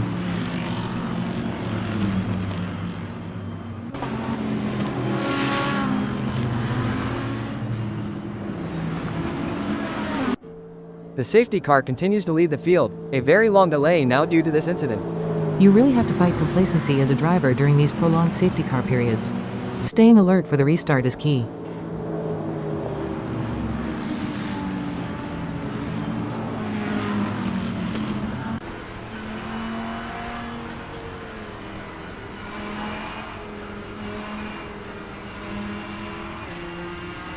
This safety car period is really stretching out, the longest we've seen so far in this race. It's incredibly tough on the drivers, trying to maintain focus and concentration when the pace is so controlled. Your mind can start to wander, but it can't. Philip Kuntz must be itching to get back to racing speed after losing that lead he'd built. Every driver at the front hates these. You're constantly thinking, did I cool my tires too much? Is my engine temp okay? It's a different kind of pressure. And it completely resets all those fantastic midfield battles we were watching, like Turbin and Price. For those who had a moment or struggled for pace, though, it's a huge bonus. It's a chance to regroup, reset, and hit the restart fresh. Even at these reduced speeds, the sheer length and challenge of the Nordschleife is evident. Oh, absolutely. You're still scanning the track, looking for any changes. I've had to make mid-race brake balance adjustments on the fly during a safety car before. The anticipation for this restart is building rapidly now. It's going to be a mad dash. Everyone will be jostling for position into the first proper corner, trying to get a toe. It's all about timing that throttle application perfectly. An endurance race like this always throws up these curveballs, making it impossible to predict. That's what makes it so exciting. You've got to be adaptable, decisive, and ready for anything that comes your way. It's not just about raw pace.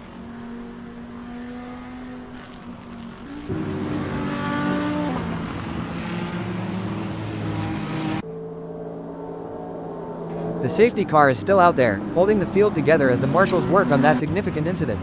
This extended safety car period is a true test of mental endurance for the drivers, trying to maintain focus and heat in the tires.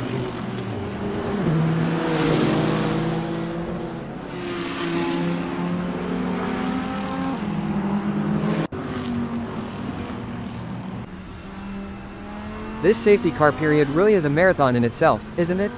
The patience required is immense.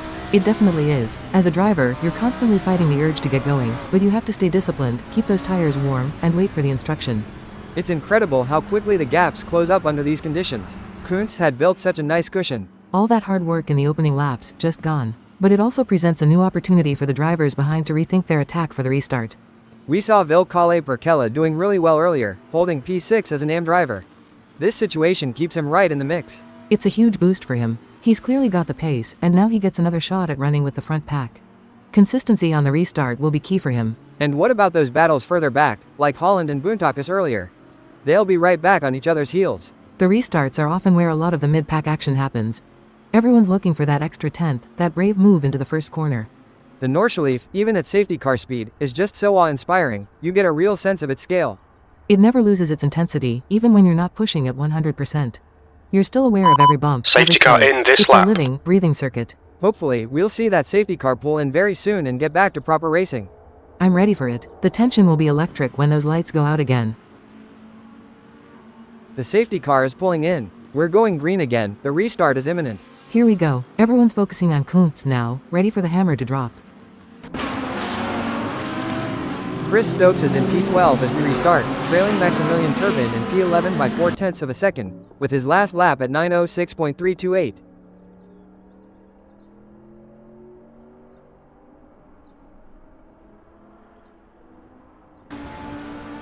Zeeple Mankai is in P2 on lap 2, half a second ready, behind safety leader car's Philip clear. Kuntz, with a best lap so far of 8:29.627. Mankai will be looking to close that gap to Kuntz quickly. Half a second is definitely manageable in these conditions. He's got that Aero V10 pushing hard.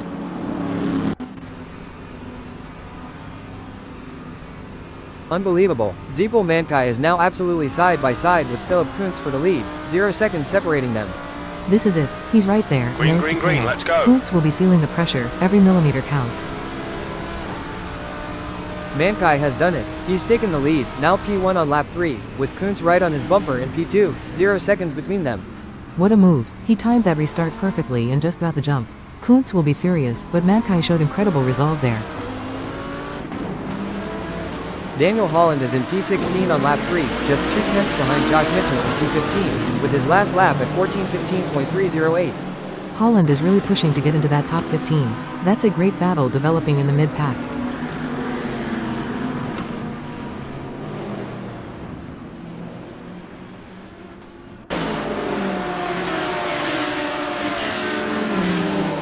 Daniel Holland is still P16, and the gap to Josh Mitchell in P15 has slightly increased to 3/10. Mitchell is doing a good job of defending and holding that position. Holland needs to find a strong exit somewhere to bridge that gap. Josh Mitchell is in P15 on lap 3, 2/10 behind Thomas Kruger Dorado in P14. His last lap was 1400.340.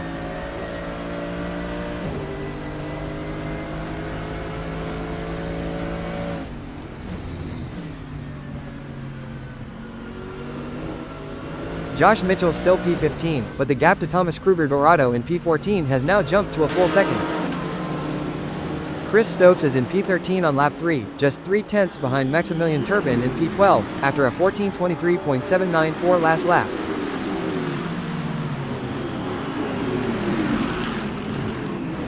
Chris Stokes has dropped a spot to P14, but he's now only 2/10 behind Maximilian Turbin, who's moved up to P12. That's a busy part of the track. Turbin has found some pace, and Stokes has either lost a position to another car or had a slight moment. 2/10 is still within striking distance. Thomas Kruger Dorado is now P19 on lap 3, 8/10 clear of Maximilian Turbin in P20. His last lap time was 13:32.206. More trouble for Thomas Kruger Dorado. He's dropped back to P20, now 2.8 seconds behind Maximilian Turbin, who has moved up to P19. He's really struggling to find consistency out there. That's a big chunk of time to lose in such a short period. Something isn't quite right for Dorado. David Constable Barry is P13 on lap 3, 8/10 behind Jareth Hallam in P12, with a last lap time of 14:25.368.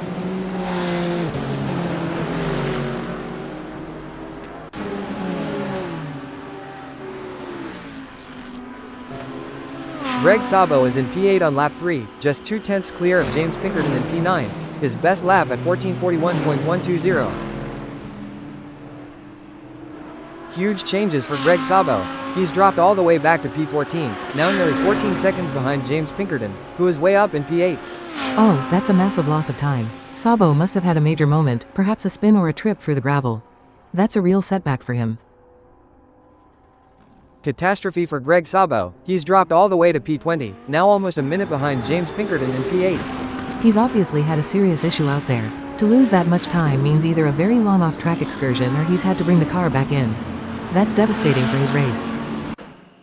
Josh Mitchell is P15 on lap 3, 3/10 behind Nigel Walters in P14, his last lap time at 1400.340.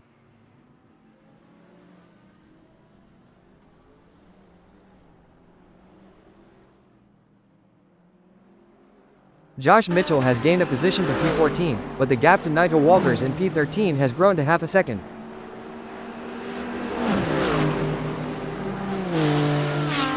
What a restart we had. Mankay's move on Kuntz for the lead was absolutely incredible, perfectly executed.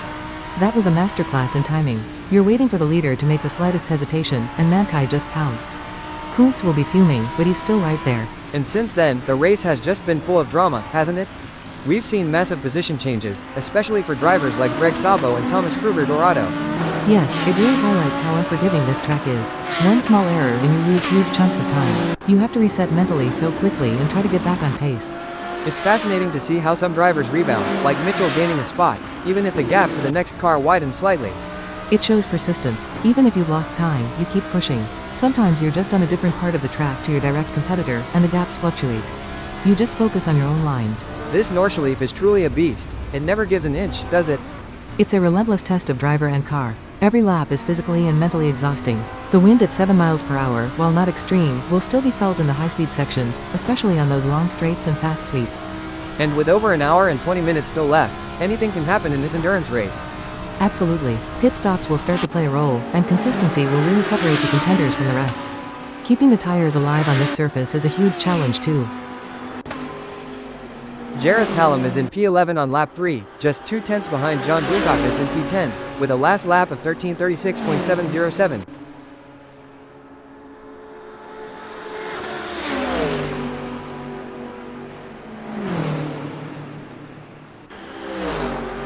Rich Snape is in P15 on lap 3, 8/10 clear of Chris Stokes in P16, with a last lap time of 12:01.348. A big drop for Rich Snape. He's fallen to P19, and Chris Stokes has now moved up to P15, with a 3.3 second gap between them. Snape has clearly had a moment or run into some trouble. Losing that many positions and that much time means he's had to recover from something significant. He's got his work cut out for him now. John Butakis is holding P10 on lap 3, 4/10 clear of Gareth Hallam in P11, with a last lap time of 14:06.257.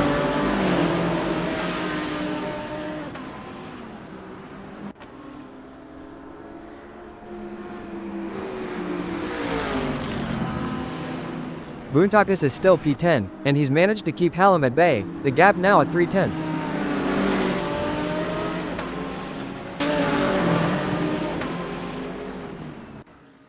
Thomas Kruger Dorado is now P18 on lap 3, just a tenth behind Maximilian Turbin in P17, his last lap at 13:32.206.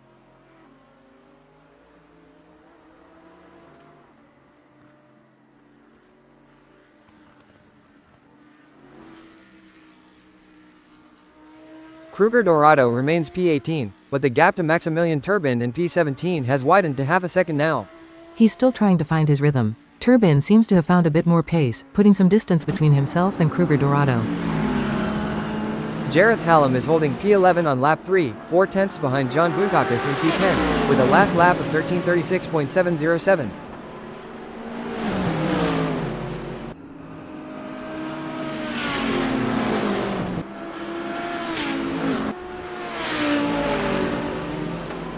Gareth Hallam is still in P11, but the gap to John Butakis in P10 has stretched out to 7/10 now.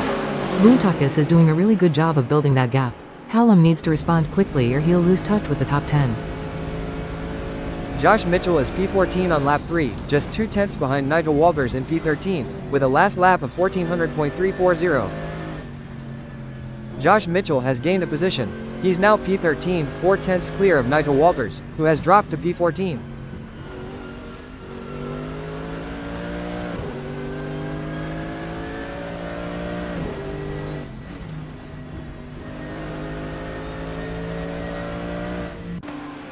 Jamie Price is now P8 on lap 3, just a tenth behind Dominic Fauvargue in P7, his last lap was 14:39.754.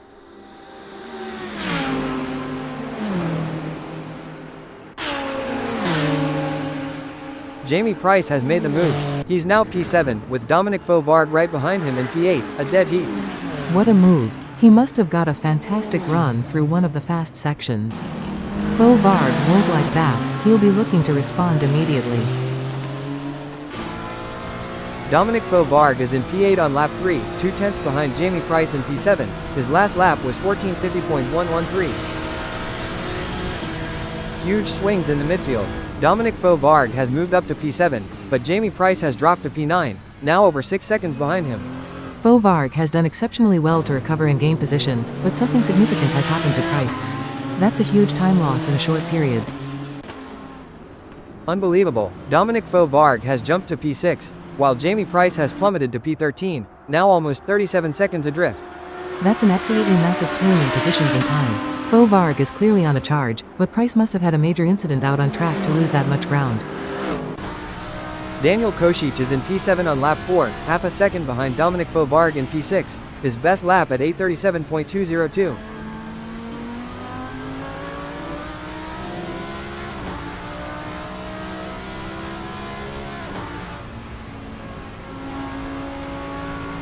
Kocic is holding P7, but the gap to Fauvargue in P6 has increased slightly to 0.6 of a second.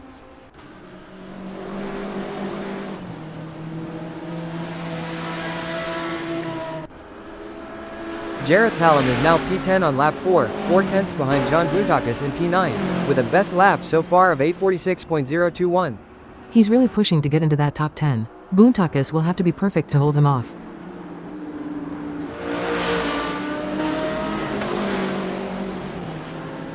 Gareth Hallam has made the move. He's now P9, with John Boontakis right on his tail in P10, 0 seconds between them. He timed that perfectly. Boontakis will be looking for an immediate counterattack, but Hallam has the track position now.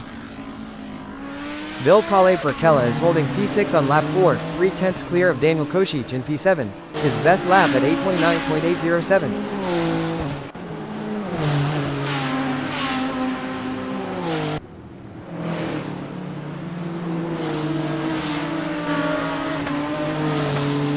Vilkalle Perkela is maintaining P6, and the gap to Daniel Kocic in P7 has now stretched to 7/10.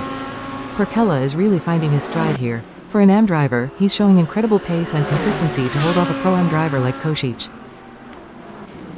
Chris Stokes is P13 on lap 4, 4/10 behind Josh Mitchell in P12, with a best lap so far of 8:55.470.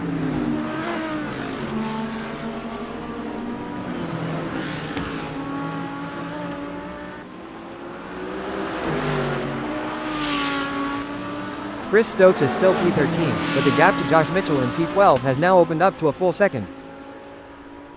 Daniel Holland is in P15 on lap 4, 4/10 behind Nigel Walters in P14, his best lap at 8:57.046.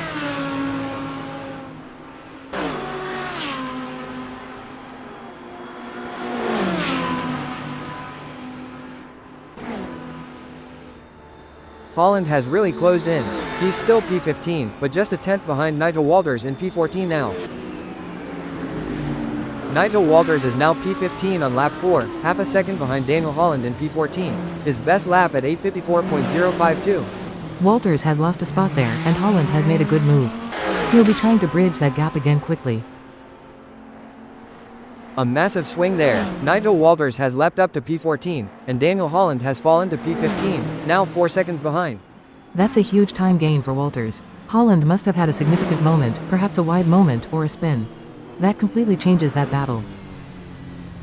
Dominic Fauvargue has moved up to P5 on lap 4, just 3/10 behind Nick Edwards in P4, with a best lap so far of 8:35.521.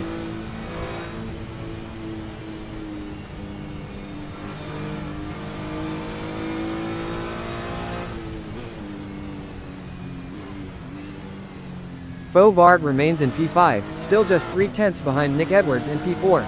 That battle is getting intense. They're really pushing each other. Fauvargue is clearly looking for a way past, but Edwards is defending brilliantly. This could go down to the wire. James Pinkerton is now P7 on lap 4, just 2/10 behind Daniel Kocic in P6, his best lap at 8:37.948.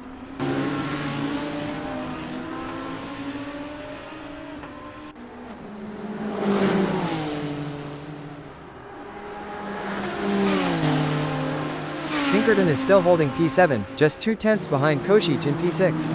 This is a very tight battle. He's really putting the pressure on. Pinkerton wants that P6, and he's not letting Kocic breathe. Every corner will be crucial for these two. Elliot Norton is still P3 on lap 4, just a tenth behind Zeeble Mankai in P2, with a best lap of 8:29.860.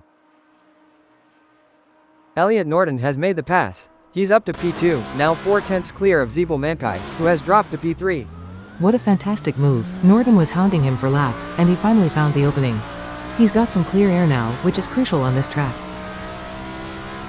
John Boontakis is in P13 on lap 4, 8 tenths clear of Nigel Walters in P14, his best lap at 8:46.543.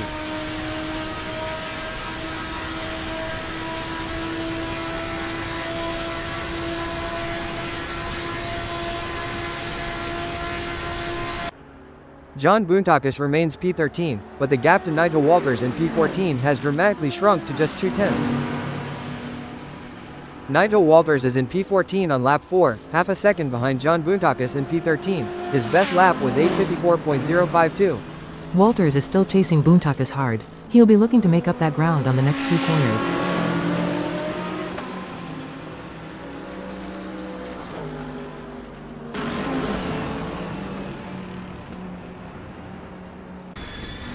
Nick Edwards is now P5 on lap 4, 1.1 seconds behind Dominic Fauvargue in P4, with a best lap so far of 8:35.243.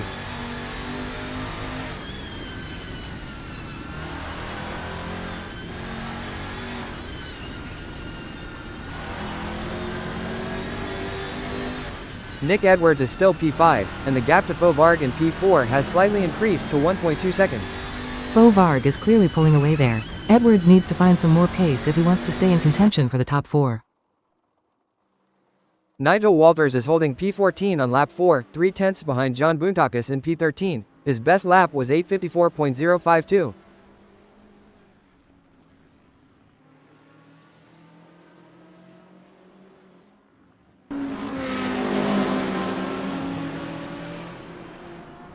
Walters is still P14, but the gap to John Boontakis in P13 has now stretched to 8 tenths of a second. Boontakis is really pushing there. He's found some good pace to pull away from Walters. That's a strong response. Vilcale Perkella is now P7 on lap 4, 9 tenths behind James Pinkerton in P6. His best lap was 8:29.807. He's done well to keep it close after the last set of positional changes. That gap is still very much manageable.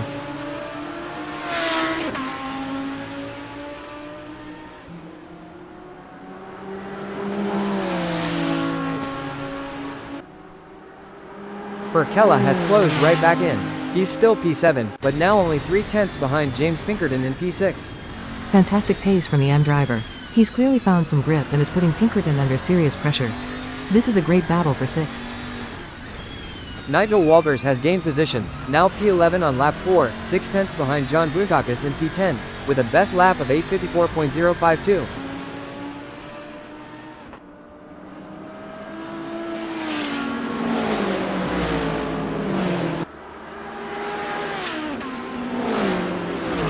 Nigel Walters remains P11, but the gap to John Boontakis in P10 has stretched to 1.2 seconds now. Boontakis has managed to pull away again. It seems Walters is struggling to find the consistent pace to bridge that gap over an entire lap. James Pinkerton is holding P6 on lap 4, now a full second clear of Vilcale Perkella in P7, his best lap at 8:37.948. Vilcale Perkella has pulled into the pits from P8 on lap 5. Thomas Kruger Dorado is now P14 on lap 4, 4 tenths behind David Constable Barry in P13, his best lap at 9:10.036.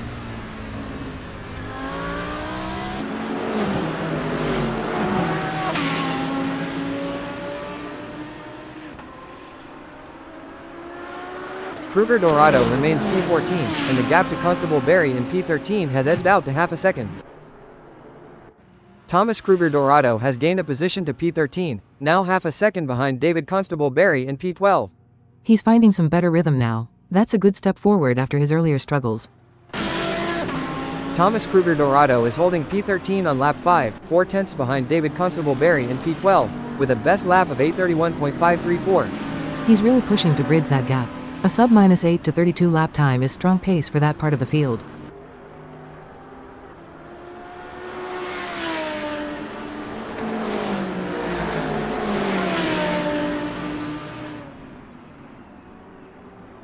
Kruger Dorado is still P13, and he's closed the gap to David Constable Barry in P12, now just 3/10. He's really on the attack now. That's a classic battle between two drivers looking for every advantage. David Constable Barry is in P12 on lap 5, now half a second clear of Thomas Kruger Dorado in P13. His best lap is an 8:47.508. He's defending well against the pressure from Kruger Dorado. Finding that extra bit of pace to extend the gap is crucial.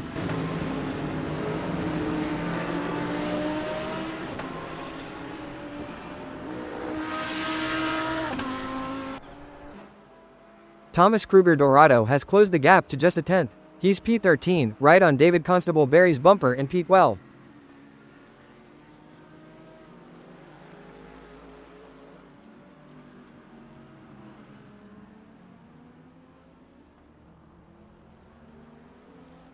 Kruger Dorado is still P13, but the gap to Constable Barry in P12 has stretched to 6/10 again.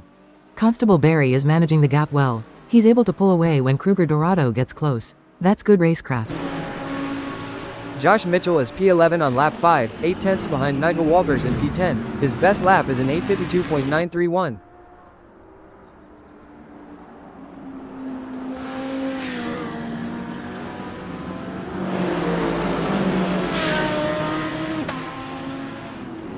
Mitchell is still P11, but he's closed the gap to Nigel Walters in P10 to just 4/10. He's definitely found some speed there. That top 10 position is well within his grasp if he keeps pushing like this. David Constable Barry is P12 on lap 5, 4/10 behind Josh Mitchell in P11. His best lap at 8:47.508.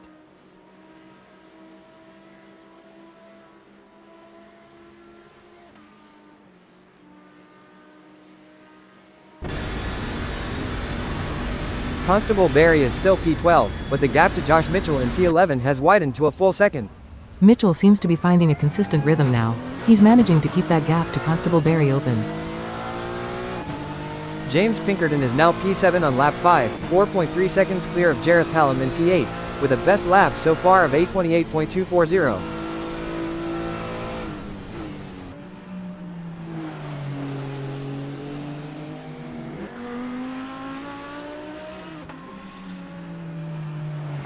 Pinkerton is holding P7, and he's still got a healthy 3.6 second gap to Jareth Hallam in P8. He's managing that gap well. Hallam is pushing, but Pinkerton is able to keep him at arm's length, which suggests good tire management. Josh Mitchell is P11 on lap 5, now 7/10 clear of David Constable Barry in P12. His best lap is 8:52.931. Mitchell is doing a good job of consolidating that position. He's building a bit of a buffer, which is crucial on this circuit.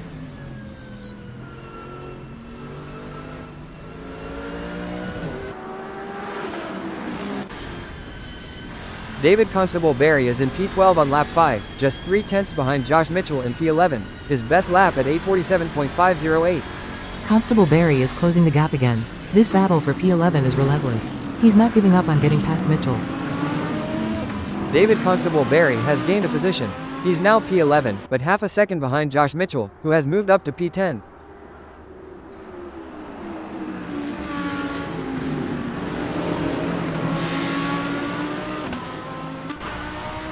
Chris Stokes is P13 on lap 5, 4/10 behind Nigel Walters in P12, with a best lap of 8:55.470.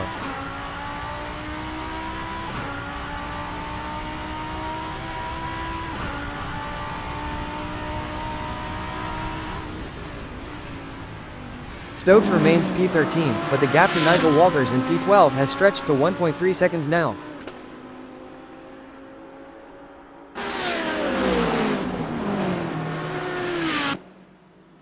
David Constable Barry is P11 on lap 5, just 3/10 behind Josh Mitchell in P10, his best lap at 8:47.508. He's really putting the pressure on Mitchell. This fight for the top 10 is absolutely brilliant.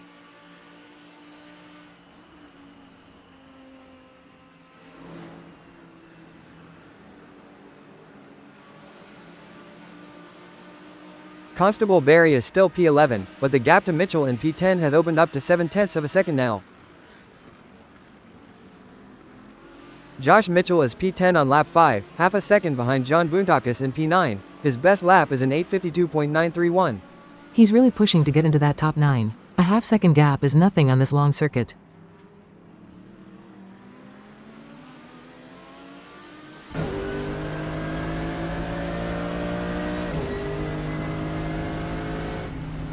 Mitchell is holding P10, and he's closed the gap to Boontakis in P9 to 4 tenths. Nigel Walters is now P13 on lap 5, 6 tenths behind Chris Stokes in P12, with a best lap of 8:54.052. He's lost a couple of spots there, but still within touching distance of Stokes. He'll be looking to respond immediately.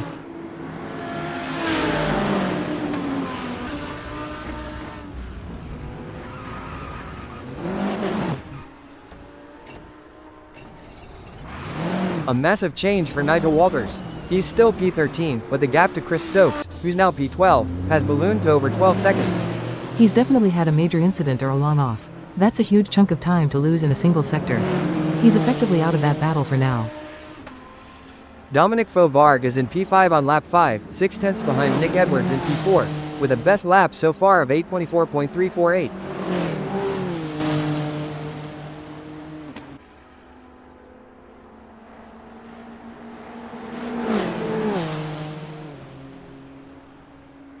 Fauvargue remains P5, and he's closed the gap to Nick Edwards in P4 to 5 tenths. He's really putting the pressure on Edwards now. That Acuro is looking quick through the sectors. Chris Stokes is P11 on lap 5, just 2 tenths behind David Constable-Barry in P10, his best lap at 8:55.470. Stokes is right on the bumper of Constable-Barry. That's a great battle for the top 10.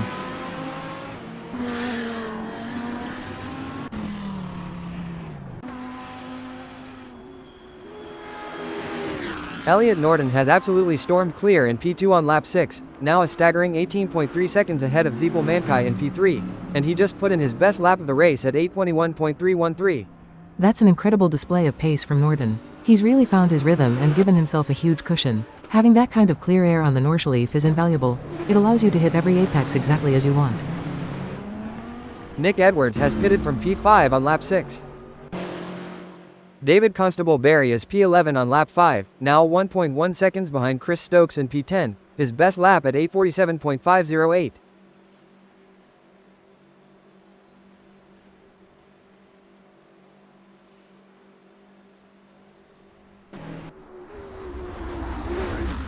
Constable-Barry is still P11, and the gap to Chris Stokes in P10 has stretched to 1.7 seconds. Nick Edwards has completed his pit stop and rejoined the race in P8 on lap 6. That was a quick stop from the team. He'll be hoping that fresh rubber allows him to gain back some of the time lost. Elliot Norton has made a huge leap forward, now in P5 on lap 6, just 2 tenths behind Daniel Kocic in P4. He's really on a charge after that pit stop from Edwards. He's clearly found some phenomenal pace to make up so many positions.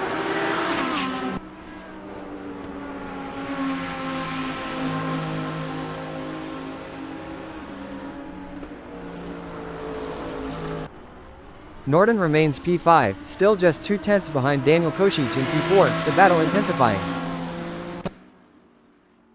James Pinkerton is now P6 on lap 6, 9 tenths behind Elliot Norton in P5, his best lap at 8:28.240.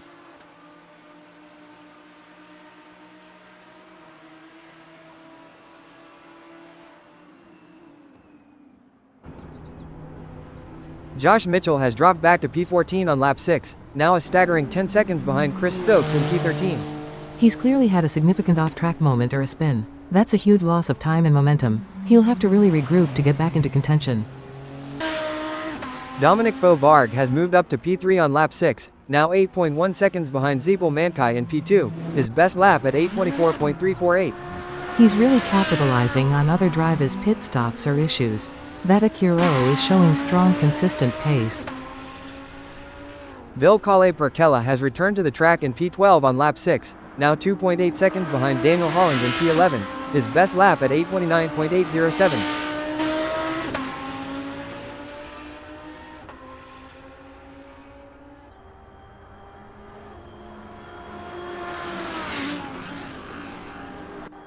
Perkella is still P12, but the gap to Daniel Holland in P11 has stretched to 3.5 seconds now. He's finding it tough to make up that ground after the pit stop. Holland has managed to pull away from him. Elliot Norton has dropped to P6 on lap 6, now 1.3 seconds behind James Pinkerton in P5, his best lap still at 8:29.860.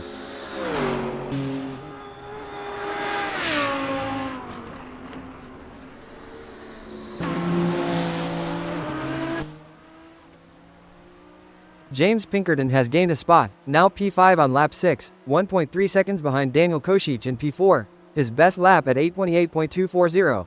He's clearly found some pace. That's a good move to get into the top 5, capitalizing on any shifts in the order.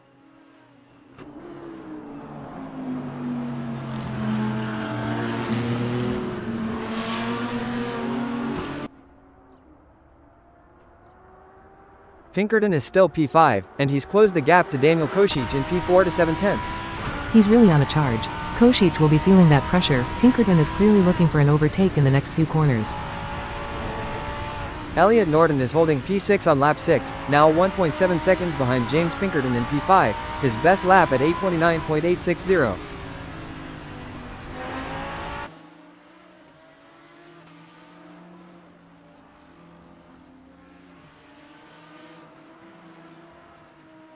Norton is still P6, but he's managed to close the gap to Pinkerton in P5 to 1.1 seconds.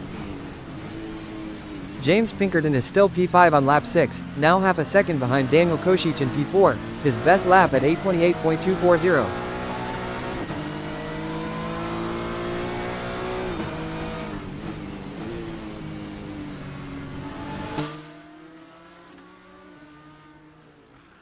Pinkerton is holding P5, but the gap to Daniel Koscic in P4 has now stretched to 9/10 of a second. Koscic is clearly finding a bit more speed through certain sections. Pinkerton will need to dig deep to prevent that gap from opening further. Elliot Norton has closed right up. He's still P6, but just 2/10 behind James Pinkerton in P5.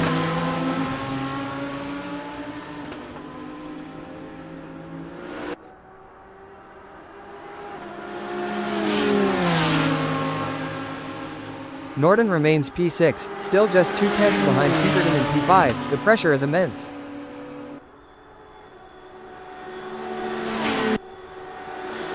James Pinkerton is still P5 on lap 6, but Elliot Norton is just a tenth behind him in P6, his best lap at 8:28.240. This is a brilliant battle for 5th. Norton is right on his gearbox, looking for any opportunity.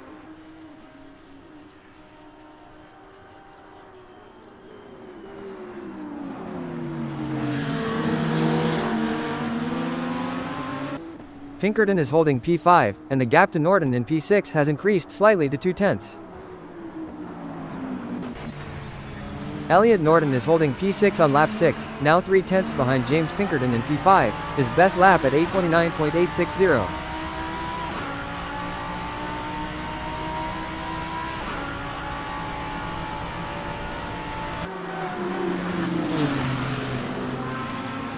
Norton remains P6, and he's closed the gap to Pinkerton in P5 to 2/10 of a second.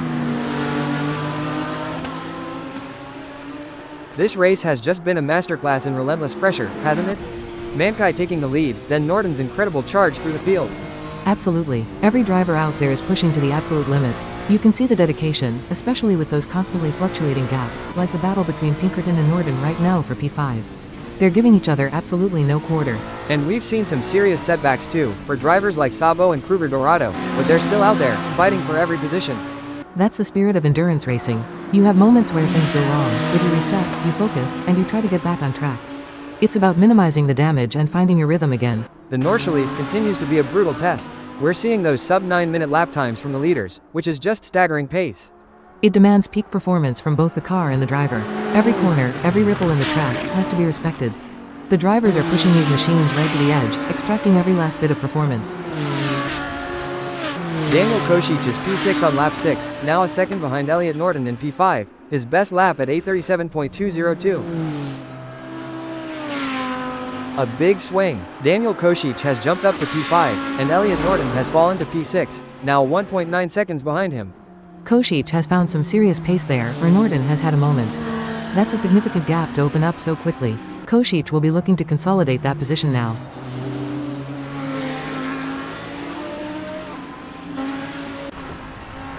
Elliot Norton has dropped to P7 on lap 6, just 2/10 behind Jareth Hallam in P6, his best lap at 8:29.860.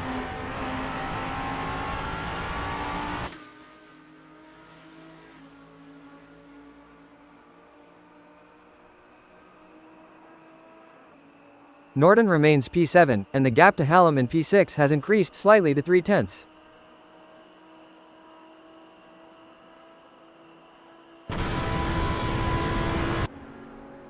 Daniel Koscic is P5 on lap 6, now 1.7 seconds behind James Pinkerton in P4, his best lap at 8:37.202.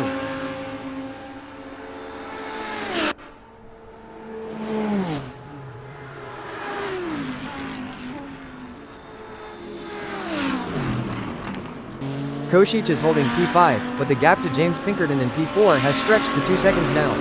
Pinkerton is really digging deep, putting in some strong sector times to pull away. He's driving incredibly consistently. Massive shuffle. Daniel Koscic has dropped to P6, and James Pinkerton is now up to P3, a huge 6.6 seconds ahead of Koscic. Pinkerton is on a charge. He's clearly found some incredible pace, making up positions fast. Koscic must have had some kind of issue to lose that much time. Dominic Fauvargue has climbed to P2 on lap 7, just half a second behind leader Philipp Kuntz, his best lap at 8:24.348.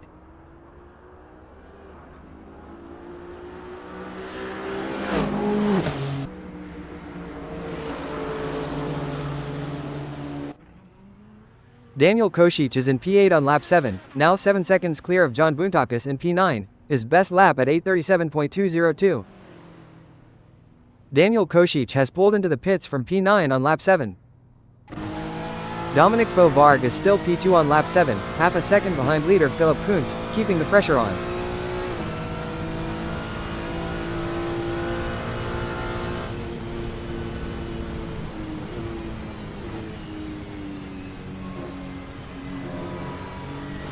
Fauvargue remains P2, still just half a second behind Kuntz for the lead.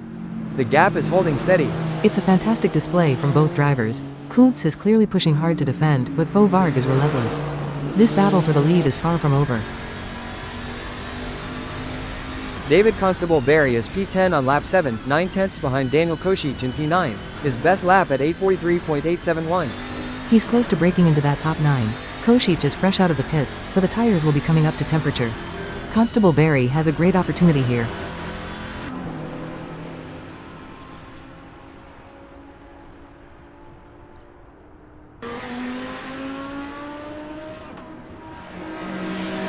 Constable Barry is holding P10, and the gap to Daniel Koscic in P9 remains 9/10 of a second.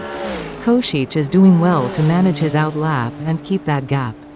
It's tough when you're on fresh tires and the car is still settling in. Dominic Fauvargue is P2 on lap 7, now 1.7 seconds behind leader Philipp Kuntz, his best lap at 8:24.348.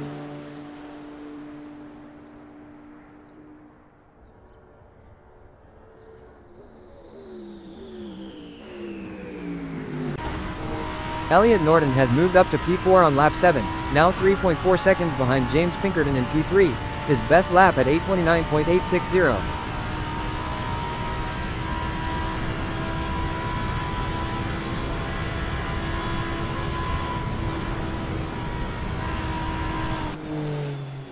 Norton is holding P4, and he's managed to shave a bit off the gap to Pinkerton in P3, now at 2.9 seconds.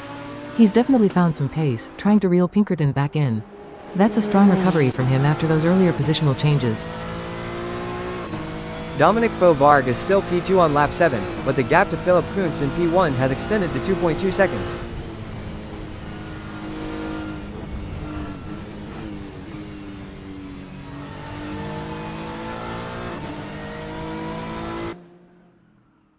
Fauvargue remains P2, and he's just shaved a tenth off the gap to Kuntz, now 2.1 seconds behind.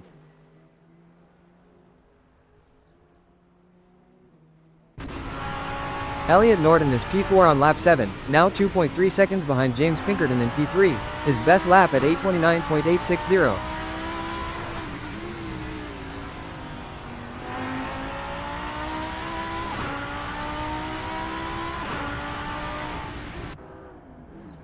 Josh Mitchell has pitted from P15 on lap 6. That's an important stop for him. He'll be hoping to come out with fresh tires and make up some ground.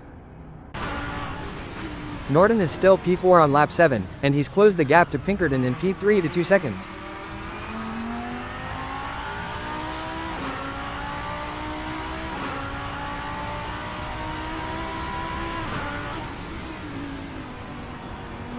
Norton remains P4, but the gap to Pinkerton in P3 has widened to 2.6 seconds now. Pinkerton is finding an extra gear there. He's really pushing hard to maintain that podium spot, preventing Norden from closing in further.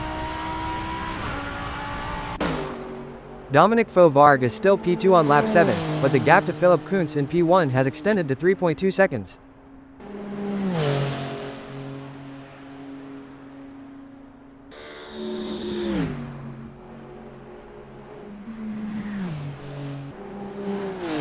Fauvargue is still P2, but the gap to Kuntz in P1 has grown to 3.4 seconds now.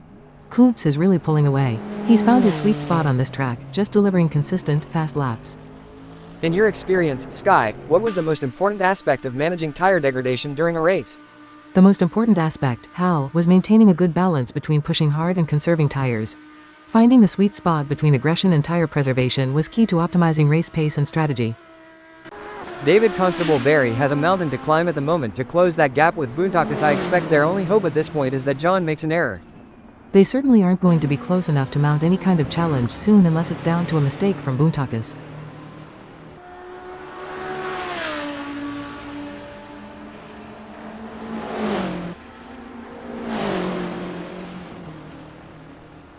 It's not looking good for DCB. They are still behind John and the gap is increasing. They are gonna need to dig a bit deeper to turn this around. Well, it doesn't look like Norden is going to be much of a threat to anyone soon, let alone James Pinkerton. It's not over till the checkered flag drops though, and it's important they don't lose concentration at this point.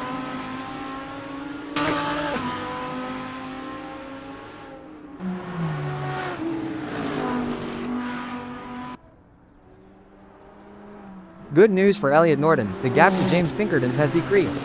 It's now down to 1.4 seconds. This is where the pressure really starts to build. Both drivers will need to stay calm and focused if they want to come out on top. Things don't seem to be going Constable Barry's way in this race, as that's a big gap they'll have to close to even be in with a shout for gaining a place here.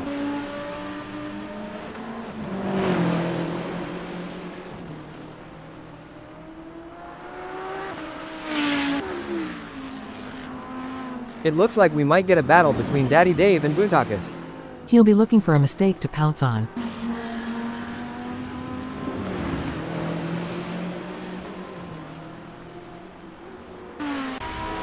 It's a battle of wills out there, with Norden trying to outsmart and outmaneuver James Pinkerton.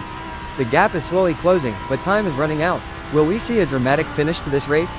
It's going to be tough for Elliot Norden, as James Pinkerton seems to have found their rhythm. But anything can happen in racing, and we've seen Elliot Norden pull off some impressive moves before. I'm excited to see if they can make it happen again.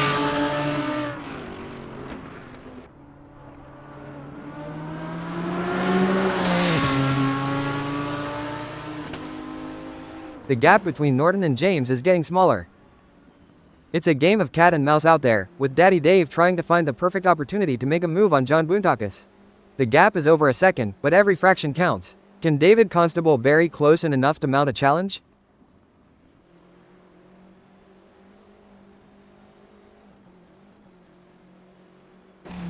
The gap between Daniel in 10th and David Constable Barry remains over a second, but Daniel is not letting up. They're pushing hard and looking for any opportunity to close that gap up. Can they pull it back in the remaining 38 minutes?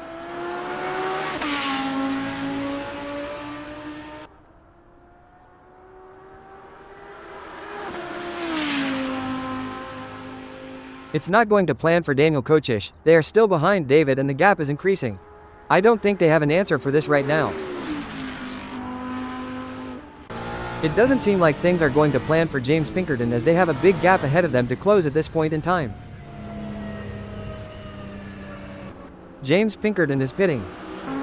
The gap between Jareth Hallam and Mankai is pretty substantial right now. It's probably going to take a mistake from Jareth to even allow Zeeple to get a look in. Every race adds to a driver's experience, both good and bad. It just highlights that Zeeple Mankai is going to have to get more serious with practice if they don't want to be outclassed on the circuit. A brilliant maneuver from Mankai, who has just moved up the field. Huge shout out to the admins at Virtual Velocity for making this all possible. Without their hard work and dedication, we wouldn't be able to witness this incredible event. That's right, Hal, and the excitement is palpable. I can feel it in my circuits. I mean, this is the kind of race that people will be talking about in the bar. We're witnessing history in the making. Zeeple Mankai has a mountain to climb at the moment to close that gap with Jareth Hallam. I expect their only hope at this point is that Jareth makes an error. They certainly aren't going to be close enough to mount any kind of challenge soon unless it's down to a mistake from Jareth Hallam.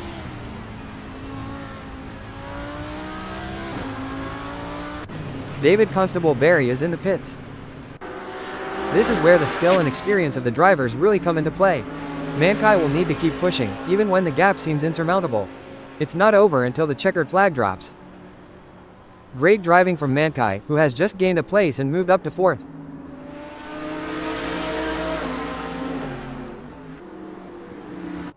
Things are going according to plan for John Boontakis, who is currently 9th. It looks like John Boontakis has been called into the pits. The tension is building as Hallam trails behind Zeepel Mankai. The gap is slowly but surely decreasing, and the pressure is mounting. Can Zeepel Mankai hold on, or will Jareth Hallam be able to close them down? Indeed, the tension is palpable as Jareth tries to reel in Zeepel Mankai. But Zeepel Mankai is not making it easy, maintaining a consistent pace. Can Jareth Hallam find some extra pace to bring the fight to Zeepel Mankai? Daniel Holland has pulled into the pits. The race is heating up as Hallam in 5th closes in on Zeepel Mankai. The gap is just over a second, and I'm sure they're going to do everything possible to try and close the distance. They're not giving up without a fight.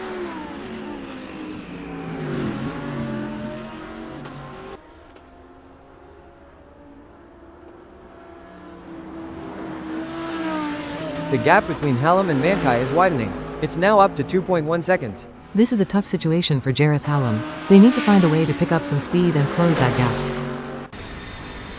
The crowd is on tender hooks as Constable Barry in 10th chases after Chris Stokes. The gap is just over a second, and you can feel the tension in the air. Can David Constable Barry find a way to catch up? That's right, Daddy Dave in 10th knows they have to push to the limit if they want to catch up. But Chris Stokes is no slouch, and they're going to be pushing just as hard. It's a battle of skill and will out there.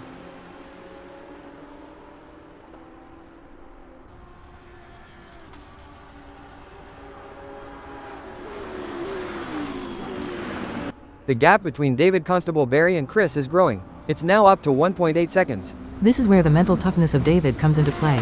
They need to try push, even when things aren't going their way. It's looking good for Stokes, sitting in 8th. David is in there like a rat up a drainpipe sky. Chris is not going to be happy about that. What a move. Chris has moved up to 8th. The race is really heating up. John Boontakis is hunting down David with everything they've got. Sometimes you have to take risks to win, but pushing the car too hard can be a costly mistake. Boontakis wants to be careful not to overdo it.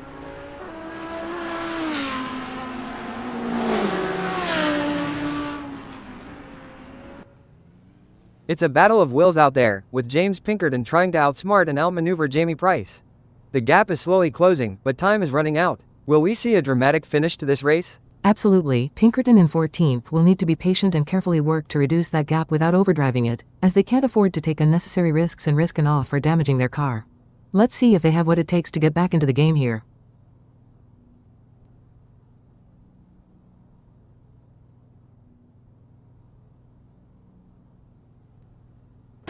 Well, it doesn't look like Boontakis is going to be much of a threat to anyone soon, let alone David. It's not over till the checkered flag drops though, and it's important they don't lose concentration at this point.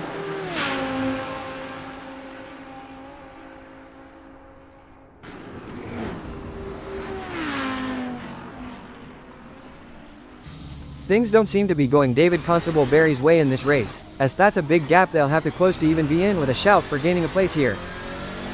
A setback for David Constable Barry, who has just been passed. Sucks to be them, Hal.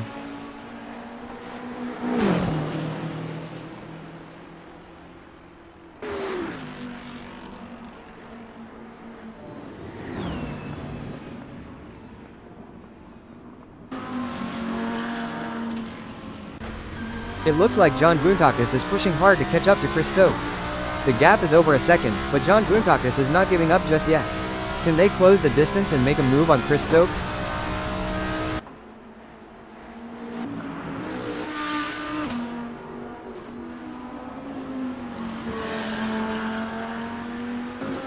The best laid plans of mice and men husk sky, but it's certainly not going to plan for Boontakis right now as they are struggling to keep up with Baldilocks. The gap between Jamie in 13th and Daniel Holland remains over a second, but Jamie is not letting up. They're pushing hard and looking for any opportunity to close that gap up. Can they pull it back in the remaining 32 minutes? This is where experience comes into play. Daniel Holland has been in this position before and knows how to defend their position. But Price is hungry for success and won't give up easily. Will we see a clash of the Titans? It's a classic case of chasing down the car ahead for John Boontakis, who is currently in P10. But David Constable Barry is not making it easy, and the gap remains over a second. This will require some expert driving from John Boontakis.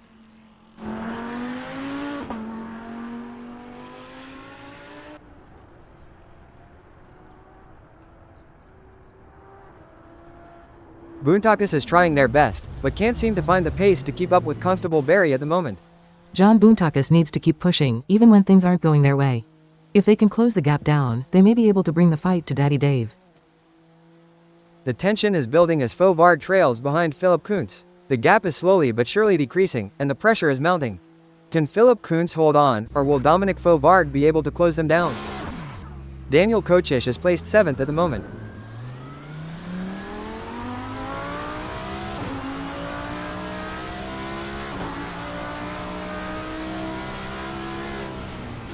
Oh, it seems Sky that DK has seen their lead over Stokes shrink to 11.4 seconds.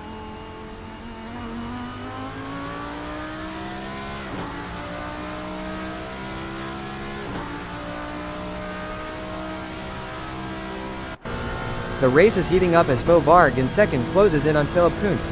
The gap is just over a second, and I'm sure they are going to do everything possible to try and close the distance. They're not giving up without a fight.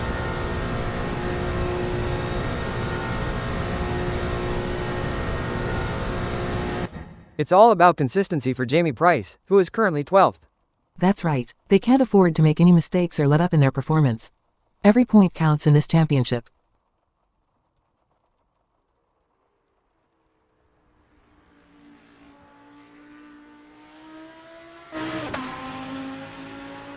Jamie could be on a charge here. Sky, they have just put in a quicker lap than Boontakis. The question is now, can John respond to that in kind? They are going to have to pick up the pace. This is where the skill and experience of the drivers really come into play. Dom will need to keep pushing, even when the gap seems insurmountable.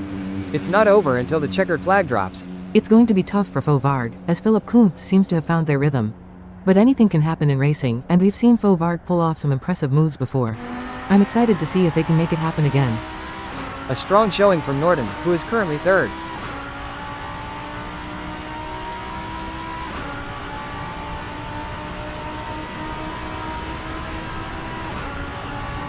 Superb driving from Norden, who with that overtake has gained a position in the race. That's what we like to see. Norden is really showing their class today. The gap between Hallam and Ziepel Mankai is pretty substantial right now. It's probably going to take a mistake from Jareth to even allow Ziepel to get a look in. Fantastic move from Ziepel Mankai, who has just gained a position.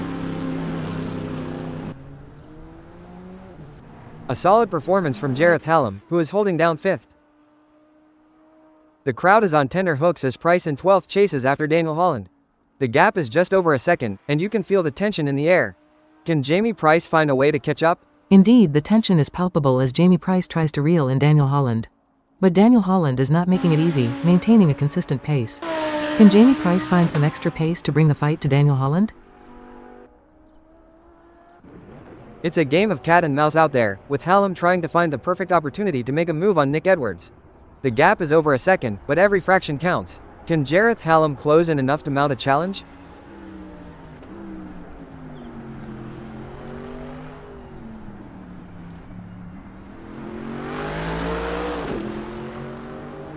It's not looking good for Jareth Hallam. They are still behind Nick Edwards and the gap is increasing.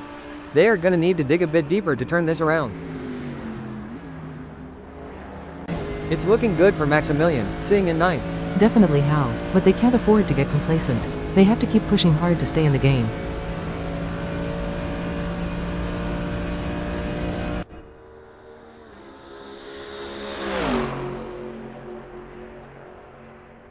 Excellent work from Maximilian, who has managed to increase their lead over Constable Barry. They seem to have found their rhythm and they are grooving to it.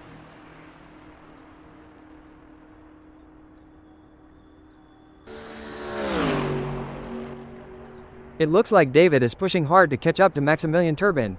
The gap is over a second, but David is not giving up just yet. Can they close the distance and make a move on Maximilian Turbin? It's a nail-biting race for sure, with both drivers showing incredible skill and determination. But Maximilian Turbin is not going to give up their position easily. This is going to be a battle to the very end, with David Constable Barry in P10 doing everything they can to catch up. Turbin is pitting. It's a classic case of chasing down the car ahead for Nick, who is currently in P5. But Zeepel Mankai is not making it easy, and the gap remains over a second. This will require some expert driving from Nick Edwards.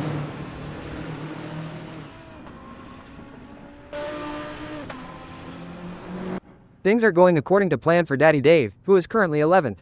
Yes, but they have to keep their focus and drive with intensity. There's still a long way to go in this race. It's a battle of wills out there, with Chris Stokes trying to outsmart and outmaneuver Daniel Kosic. The gap is slowly closing, but time is running out. Will we see a dramatic finish to this race? It's all about consistency for Turbin, who is currently 11th. Maximilian has decided to pit. The race is heating up as Price in 11th closes in on Maximilian Turbin. The gap is just over a second, and I'm sure they are going to do everything possible to try and close the distance. They're not giving up without a fight. That's right, Jamie in 11th knows they have to push to the limit if they want to catch up. But Maximilian Turbin is no slouch, and they're going to be pushing just as hard. It's a battle of skill and will out there. A great moment for Price, who has just gained a place and moved up the standings. Impressive, Price is really showing their skill and determination out there. It's a brilliant day for racing, and the drivers are putting on a show. Absolutely, what a great race we are witnessing today. These drivers are giving it their all, and it's a thrill to watch them compete at this level. They're really pushing themselves and their machines to the limit, and it's paying off with some incredible driving. It's a pleasure to be here today, Hal. You really can't beat the excitement of a good race, especially one as competitive as this. The gap between James Pinkerton in 13th and David Constable Barry remains over a second, but James Pinkerton is not letting up. They're pushing hard and looking for any opportunity to close that gap up. Can they pull it back in the remaining 25 minutes?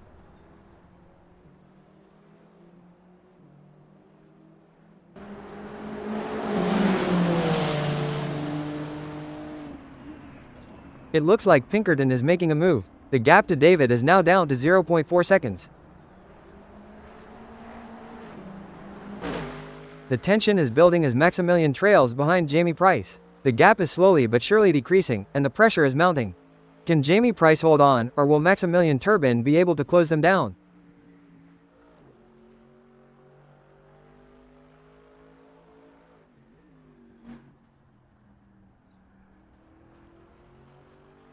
It's game on now. Turbin has closed the gap to Jamie Price.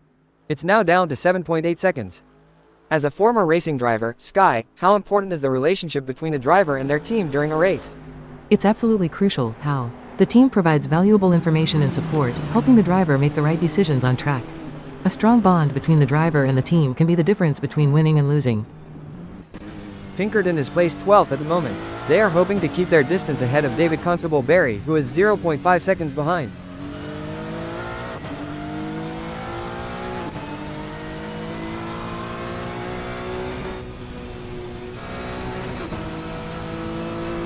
Impressive driving from James, who has managed to extend their lead over Daddy Dave.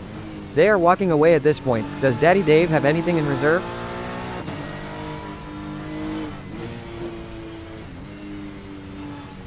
This is what racing is all about, folks. Three fearless drivers pushing their machines to the absolute limit, inches apart.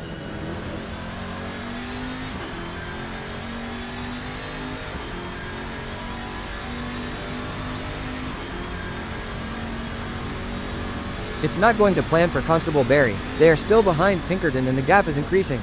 I don't think they have an answer for this right now. It's not ideal for Constable Barry, but they can still turn this around. They need to concentrate on their own driving and not let the gap get any bigger. What do you think, Sky? Are there any specific factors that could lead to a driver losing concentration during a race?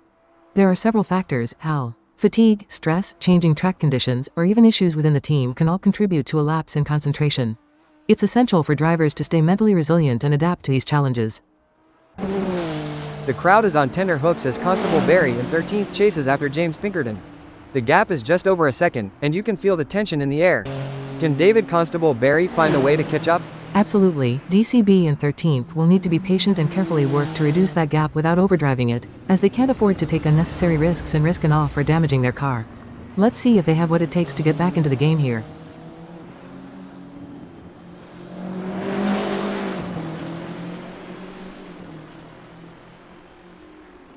A strong showing from Daniel Holland, who is currently 9th. Absolutely, and they need to keep driving with determination to stay in that position.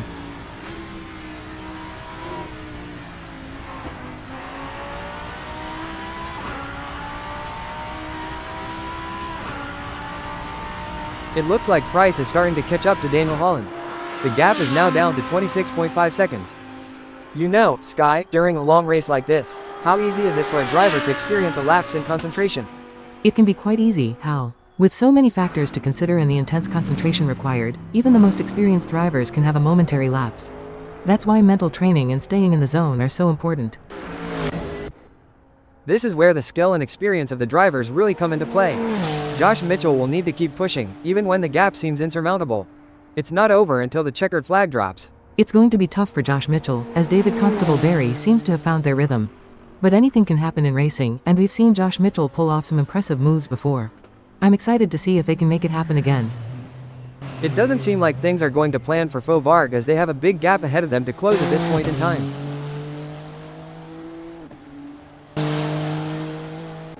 Jareth Hallam is placed 6th at the moment. That's right. They can't afford to make any mistakes or let up in their performance. Every point counts in this championship.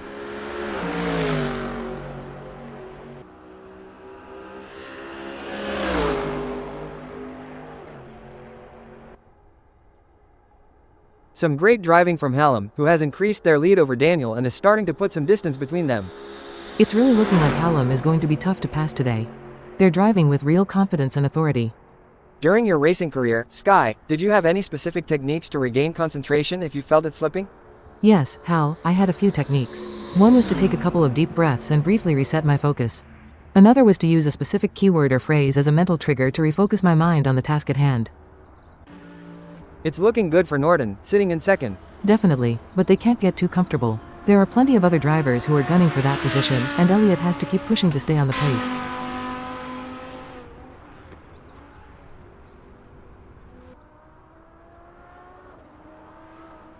Things are going according to plan for Pinkerton, who is currently 12th. Heartbreak for Pinkerton as they slip down the field. Yes, but they can't give up. There's still plenty of time left in this race, and James needs to push. It's a brilliant day for racing here at Nordschleife, Endurance OSRW. I'm really enjoying this. This race is truly epic. What a treat to be sat here witnessing this spectacle. It's all about consistency for Philip, who is currently 1st. It's a game of cat and mouse out there, with Maximilian trying to find the perfect opportunity to make a move on Jamie Price. The gap is over a second, but every fraction counts. Can Maximilian Turbin close in enough to mount a challenge?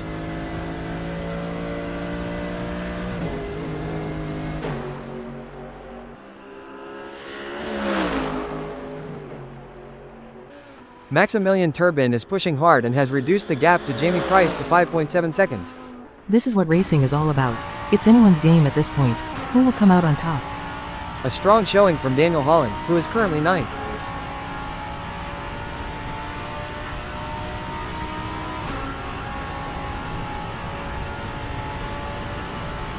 A brilliant maneuver from Daniel Holland, who has just moved up the field. Chris Stokes is in the pits. Hallam is placed 6th at the moment. It's a classic case of chasing down the car ahead for David Constable Barry, who is currently in P12. But Maximilian Turbin is not making it easy, and the gap remains over a second. This will require some expert driving from David Constable Barry. It's moments like these that make motorsports so exciting. We're witnessing a battle of skill and strategy between two great drivers, with Constable Barry in 12th determined to catch up. But we know Maximilian isn't just going to hand it to them on a plate. Constable Barry is going to have to take it. It should be an interesting battle to watch as long as they can close that gap. A solid performance from Daniel Holland, who is holding down 9th. It looks like Daniel Holland has been called into the pits. It's a battle of wills out there, with Josh Mitchell trying to outsmart and outmaneuver David Constable Barry. The gap is slowly closing, but time is running out. Will we see a dramatic finish to this race?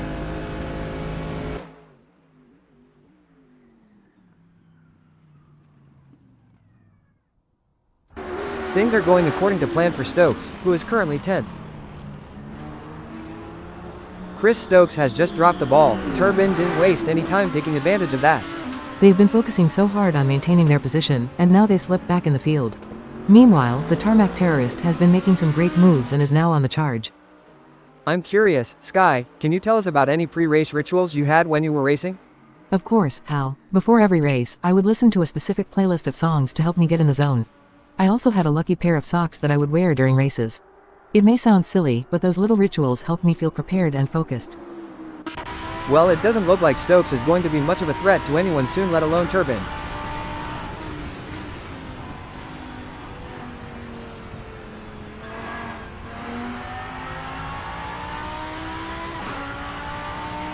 It seems like Stokes has got the bit between their teeth, improving on Maximilian Turbin's lap time there.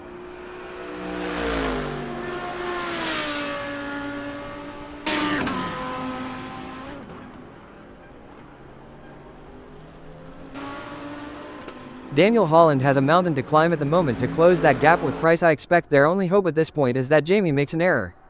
Anything can happen yet, and it usually does. I've certainly seen drivers come back from worse.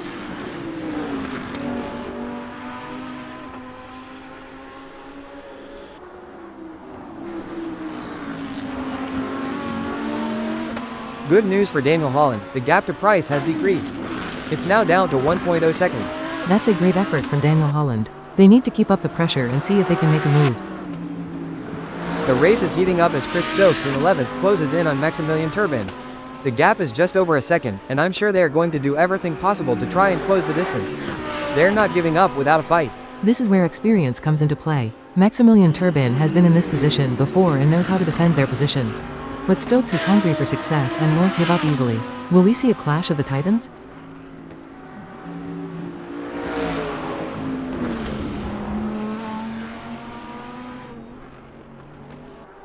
The gap between Daniel Holland in 9th and Jamie Price remains over a second, but Daniel Holland is not letting up. They're pushing hard and looking for any opportunity to close that gap up. Can they pull it back in the remaining 15 minutes?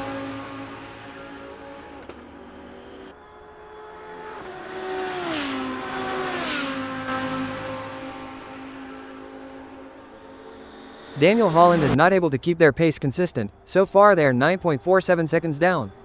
Can Daniel Holland refocus and start putting in the lap times we know they are capable of?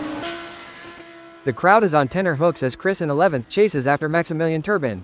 The gap is just over a second, and you can feel the tension in the air. Can Chris Stokes find a way to catch up?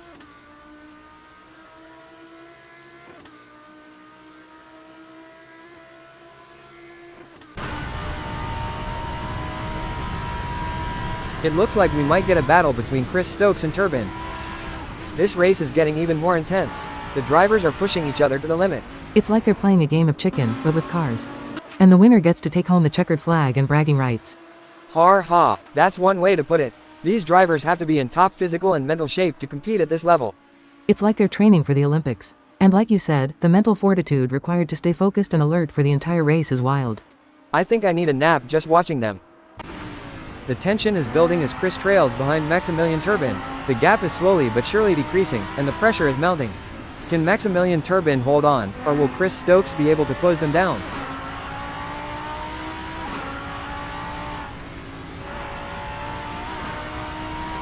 Josh Mitchell is pitting.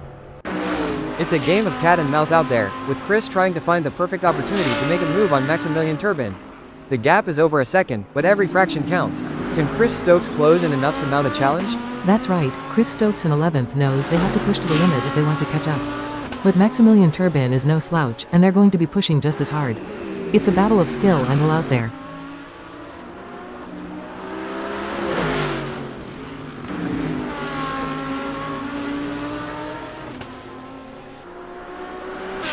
It looks like Stokes is making a move. The gap to Maximilian Turbin is now down to 0.3 seconds. Things don't seem to be going Daniel Holland's way in this race, as that's a big gap they'll have to close to even be in with a shout for gaining a place here.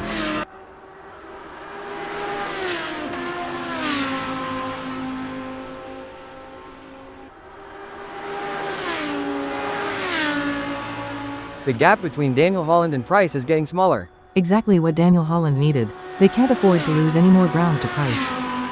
This is where the skill and experience of the drivers really come into play. Goldilocks will need to keep pushing, even when the gap seems insurmountable. It's not over until the checkered flag drops.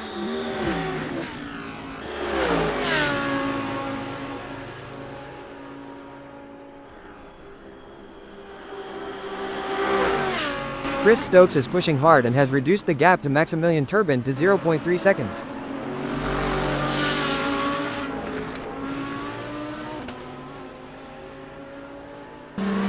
It's a battle of wills out there, with Daniel Holland trying to outsmart and outmaneuver Jamie Price. The gap is slowly closing, but time is running out. Will we see a dramatic finish to this race? It's a nail-biting race for sure, with both drivers showing incredible skill and determination. But Jamie Price is not going to give up their position easily. This is going to be a battle to the very end, with Daniel Holland and P9 doing everything they can to catch up.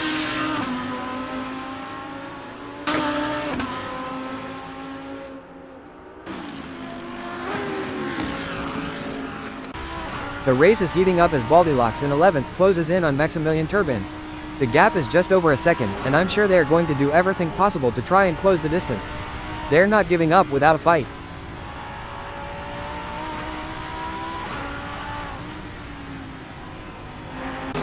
Edwards has decided to pit. The gap between Chris in 11th and Maximilian Turbin remains over a second, but Chris is not letting up. They're pushing hard and looking for any opportunity to close that gap up. Can they pull it back in the remaining 11 minutes?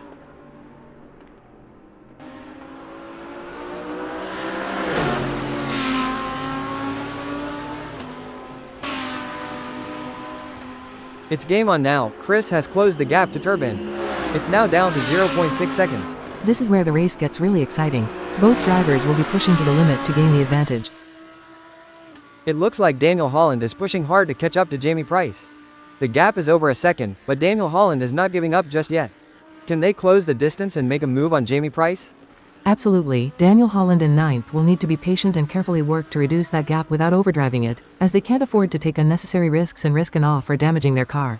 Let's see if they have what it takes to get back into the game here.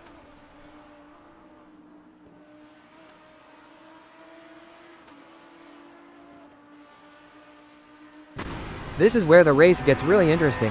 Chris Stokes is closing in on the tarmac terrorist.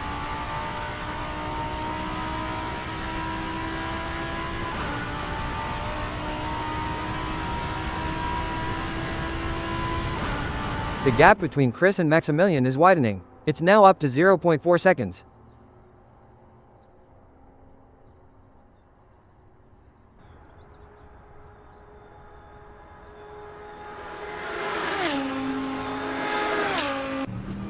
The crowd is on tender hooks as Jareth Hallam in 6th chases after Nick Edwards. The gap is just over a second, and you can feel the tension in the air. Can Jareth Hallam find a way to catch up?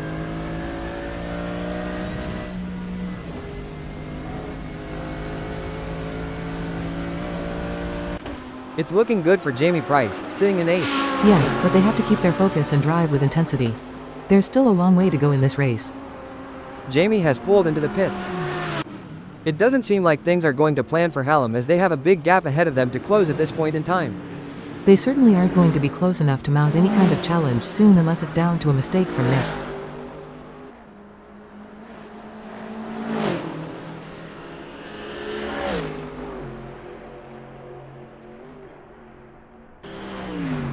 The gap between Jareth and Nick Edwards is growing. It's now up to 2.5 seconds. This is a frustrating situation for Jareth Hallam, but they can't give up just yet. They need to keep pushing and hope for a mistake from Edwards. Price is in the pits. It's a game of cat and mouse out there, with Maximilian Turbin trying to find the perfect opportunity to make a move on Chris Stokes. The gap is over a second, but every fraction counts. Can Maximilian Turbin close in enough to mount a challenge? It's going to be tough for Turbin, as Chris Stokes seems to have found their rhythm. But anything can happen in racing, and we've seen Turbin pull off some impressive moves before. I'm excited to see if they can make it happen again.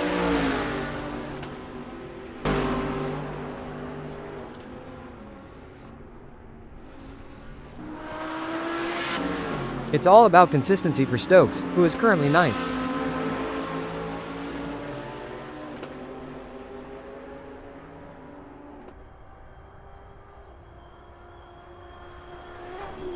Impressive stuff from Baldilocks, who has managed to pull away from Maximilian, leaving them choking in their exhaust fumes. That's a really strong performance from Chris Stokes. They're not giving Maximilian Turbin any chances to catch up. As a former racing driver, Sky, how challenging was it to adapt your driving style to account for tire degradation throughout a race? It was a constant challenge. How? Tire degradation can change the car's balance and handling, so drivers need to be versatile and adaptable. It requires continuous adjustments to driving techniques and a keen understanding of the car's behavior. A strong showing from Chris Stokes, who is currently 9th. Definitely how, but they can't afford to get complacent. They have to keep pushing hard to stay in the game.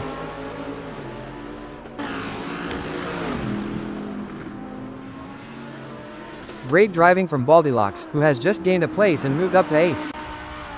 The gap between Maximilian and Daniel Holland is pretty substantial right now. It's probably going to take a mistake from Maximilian to even allow Daniel Holland to get a look in.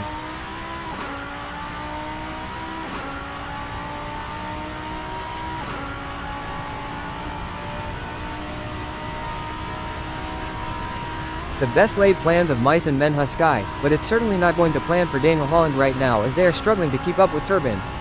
Daniel Holland needs to pick up the pace for sure, but I don't think they have it in them. Maximilian Turbin has a mountain to climb at the moment to close that gap with Baldilocks. I expect their only hope at this point is that Chris makes an error. It's not over till the checkered flag drops though, and it's important they don't lose concentration at this point.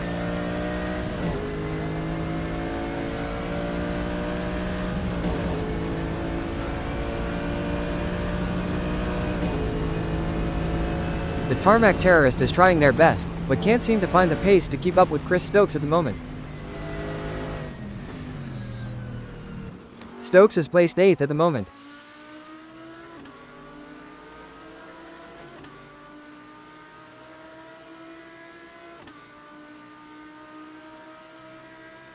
Stokes needs to get more consistent. Sky they have just put in a slower lap than Maximilian Turbin.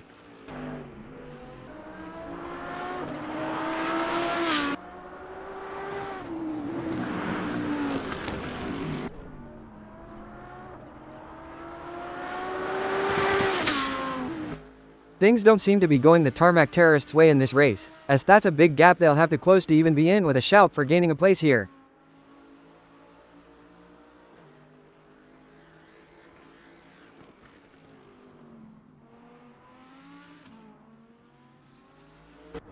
Good news for Maximilian, the gap to Stokes has decreased. It's now down to 2.3 seconds. This is where the pressure really starts to build. Both drivers will need to stay calm and focused if they want to come out on top.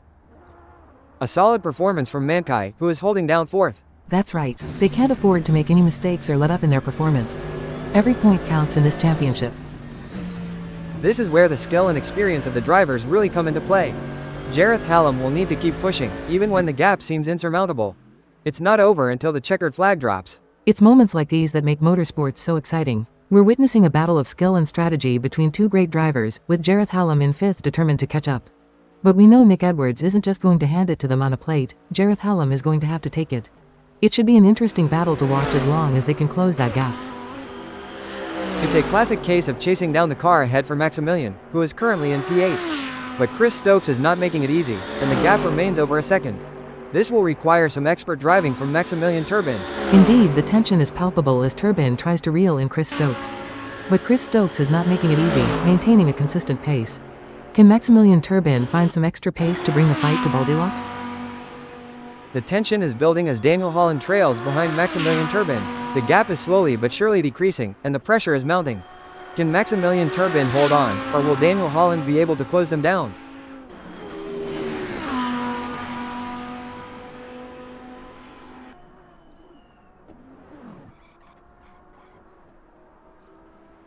It's not looking good for Daniel Holland. They are still behind Maximilian Turbin and the gap is increasing. They are going to need to dig a bit deeper to turn this around. Can they get it together and reduce the gap? Well, it doesn't look like Turbin is going to be much of a threat to anyone soon, let alone Baldilocks.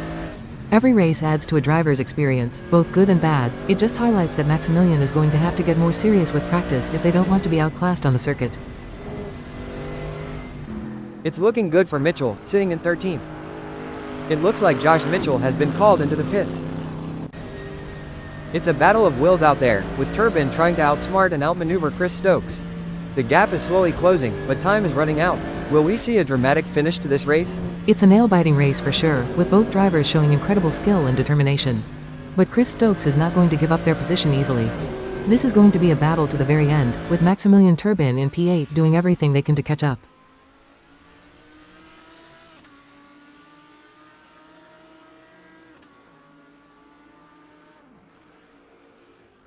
The race is heating up as Jareth Hallam in 5th closes in on Nick Edwards. The gap is just over a second, and I'm sure they are going to do everything possible to try and close the distance. They're not giving up without a fight.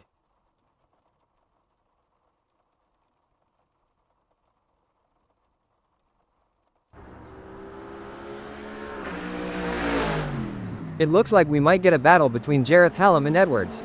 He'll be looking for a mistake to pounce on. As we enjoy seeing these titans of the track battle it out, let's not forget about the pit crews. Those guys and girls are like a well-oiled machine themselves. Absolutely, they're the unsung heroes of the racing world. But you know what they say, behind every great driver is an even greater pit crew. The crowd is on tender hooks as Maximilian Turbin in 8th chases after Chris Stokes. The gap is just over a second, and you can feel the tension in the air. Can Maximilian Turbin find a way to catch up?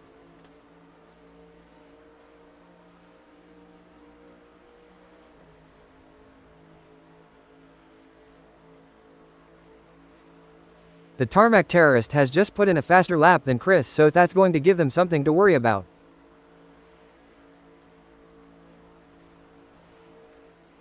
The gap between Daniel Holland and 10th and Jamie Price remains over a second, but Daniel Holland is not letting up. They're pushing hard and looking for any opportunity to close that gap up. Can they pull it back in the remaining 1 minute?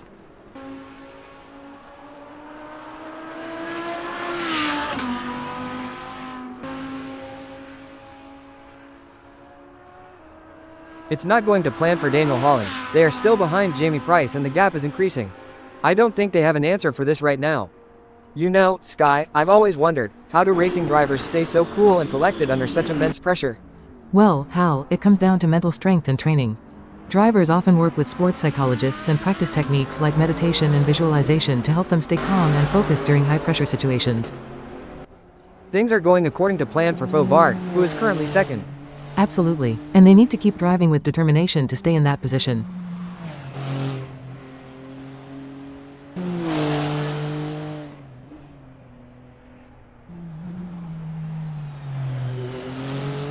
He's pulling away. Dominic is increasing the gap to Elliott.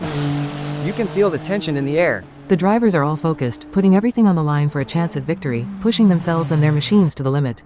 And let's not forget about the incredible machines themselves. Absolutely. It's amazing to think about the kind of engineering and innovation that goes into making these vehicles. But it all comes down to the drivers, who have to be able to handle the power and speed. It's going to be thrilling seeing how this race turns out. Daniel Holland is pitting. It doesn't seem like things are going to plan for the tarmac terrorist as they have a big gap ahead of them to close at this point in time. Anything can happen yet, and it usually does. I've certainly seen drivers come back from worse.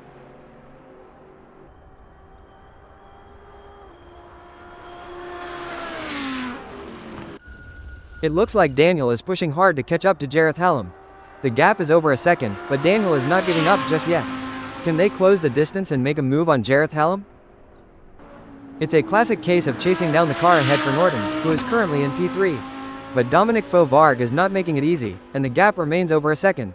This will require some expert driving from Elliott Norton. That's right, Elliott Norton in third knows they have to push to the limit if they want to catch up. But Dominic Fauvarg is no slouch, and they're going to be pushing just as hard. It's a battle of skill and will out there. Daniel Holland has pulled into the pits. The gap between Baldilocks and Maximilian Turbin is pretty substantial right now. It's probably going to take a mistake from Chris to even allow Maximilian to get a look in. They certainly aren't going to be close enough to mount any kind of challenge soon unless it's down to a mistake from Stokes.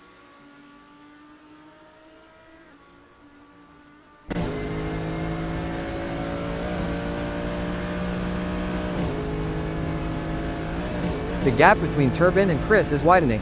It's now up to 2.8 seconds. This is a tough situation for Maximilian. They need to find a way to pick up some speed and close that gap. It's a game of cat and mouse out there, with Jareth Hallam trying to find the perfect opportunity to make a move on Nick Edwards. The gap is over a second, but every fraction counts. Can Jareth Hallam close in enough to mount a challenge?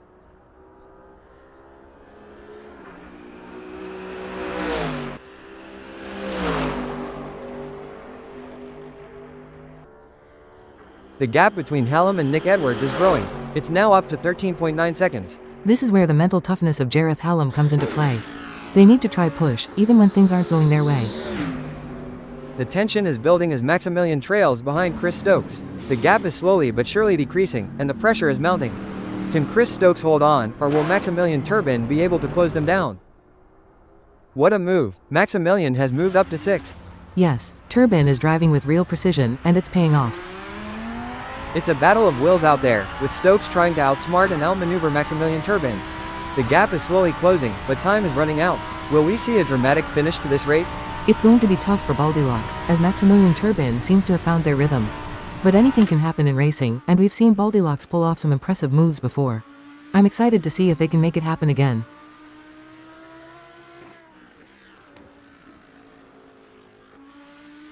It's all about consistency for Dominic, who is currently second.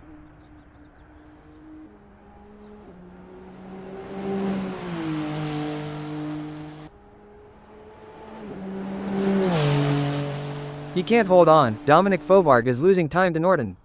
Can they keep them behind him? Let's see.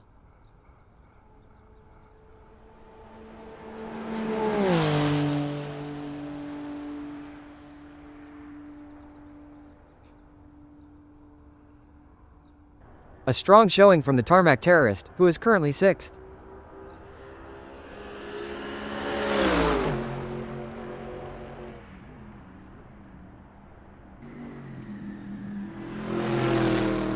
Excellent work from Turbin, who has managed to increase their lead over Stokes. They seem to have found their rhythm and they are grooving to it. It's clear that Turbin is dominating right now. They're making it very difficult for Goldilocks to catch up.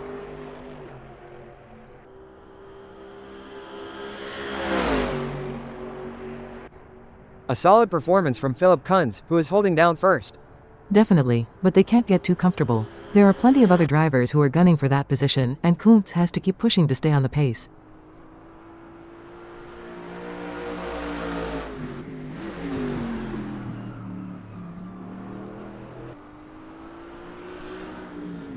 Impressive driving from Philip Kunz, who has managed to extend their lead over Dominic. They are walking away at this point. Does Dominic have anything in reserve? I love being here at Nordschleife, Endurance OSRW. What an awesome place to be witnessing these titans of the track battle it out. Indeed, Hal, what a magnificent sight and sound. I love listening to the roar of these engines. Let's just listen for a moment. It's looking good for Mitchell, sitting in 12th. Yes, but they have to keep their focus and drive with intensity. There's still a long way to go in this race.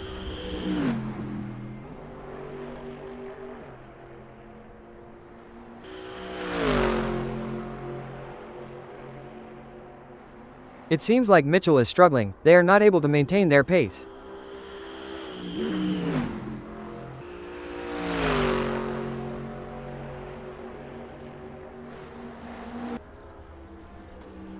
Edwards is placed fourth at the moment.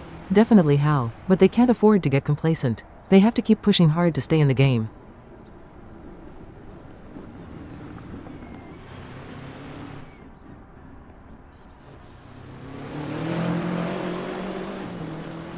Some great driving from Edwards, who has increased their lead over Jareth Hallam and is starting to put some distance between them. Yes, it's clear that Edwards is in control out there. They're making it very difficult for Hallam to catch up. It's all about consistency for Kuntz, who is currently first. That's right. They can't afford to make any mistakes or let up in their performance. Every point counts in this championship.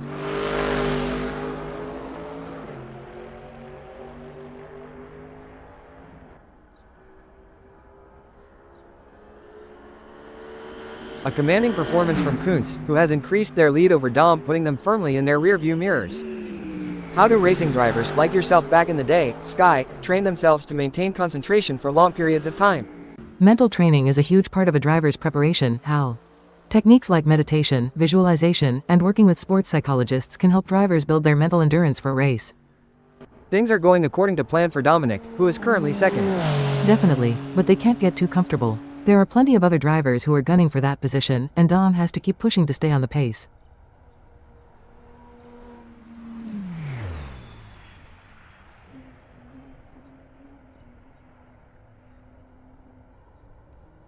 He's pulling away. Dominic Fovarg is increasing the gap to Norden. Agreed, Hal, superb driving there. If they keep this up, this race should be a real thrill ride. Things don't seem to be going Chris's way in this race, as that's a big gap they'll have to close to even be in with a shout for gaining a place here. Every race adds to a driver's experience, both good and bad. It just highlights that Chris Stokes is going to have to get more serious with practice if they don't want to be outclassed on the circuit.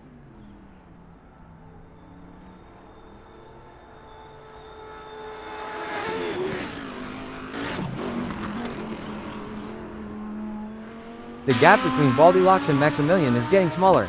This is what racing is all about. It's anyone's game at this point. Who will come out on top? The race is heating up as Daddy Dave in 9th closes in on Jamie Price. The gap is just over a second, and I'm sure they are going to do everything possible to try and close the distance. They're not giving up without a fight.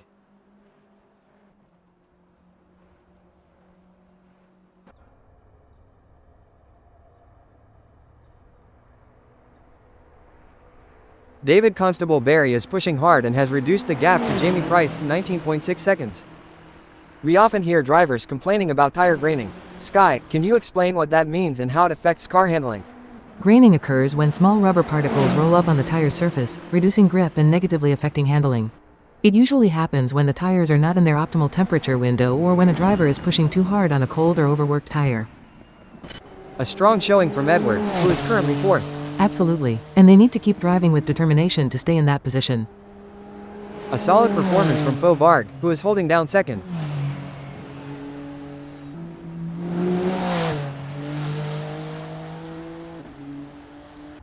Well, it doesn't look like Jamie Price is going to be much of a threat to anyone soon, let alone David Constable Barry. It's not over till the checkered flag drops though, and it's important they don't lose concentration at this point.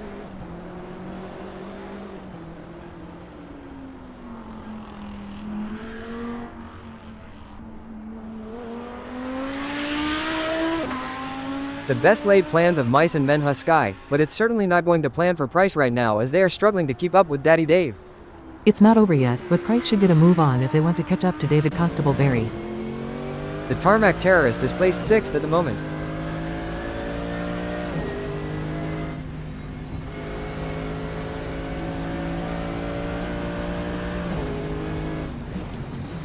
Impressive stuff from Turbin, who has managed to pull away from Chris Stokes, leaving them choking in their exhaust fumes.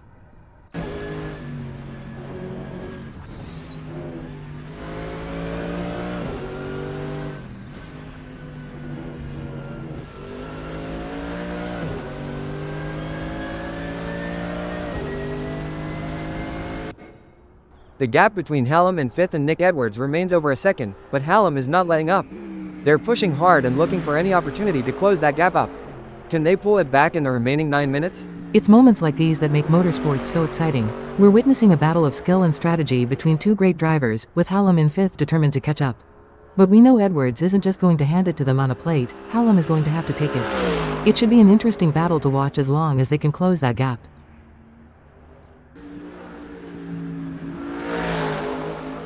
It's all about consistency for Maximilian, who is currently 6th.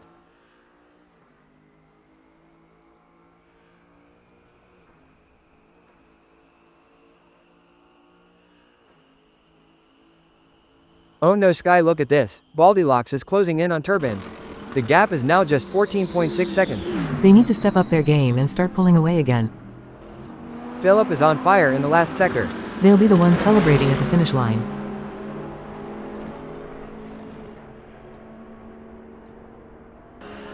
The leader has done it. What an incredible performance from Philip Kunz, who was simply untouchable today. This is a race that will go down in the history books. With Daniel Holland in 10th.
Some might say that second place is the first loser, but Dominic certainly doesn't see it that way. They put in a phenomenal effort and should be proud of their impressive result. Brilliant. Faux Varg showed great skill and determination to take second place.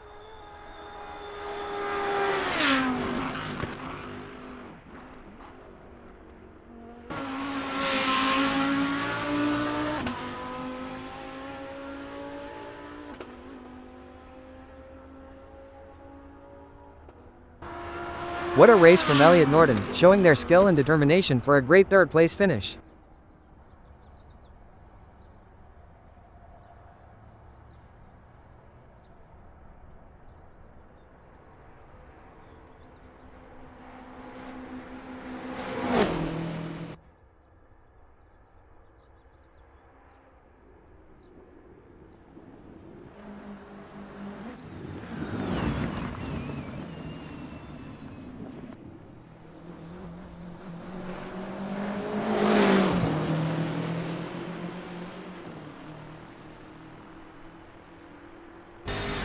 Nick Edwards claimed fourth.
Coming in fifth, we have Jareth Hallam.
Sixth is Maximilian Turbin.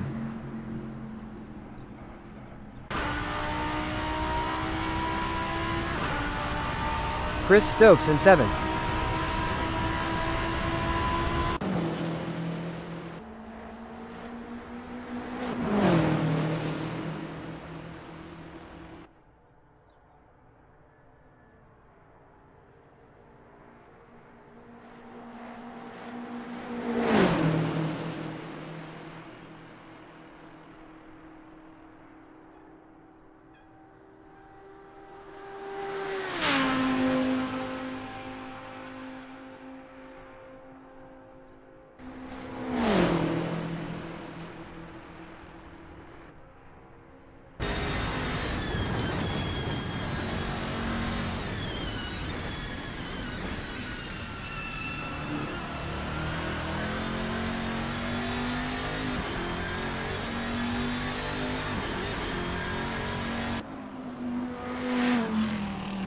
David Constable Berry brings home eighth.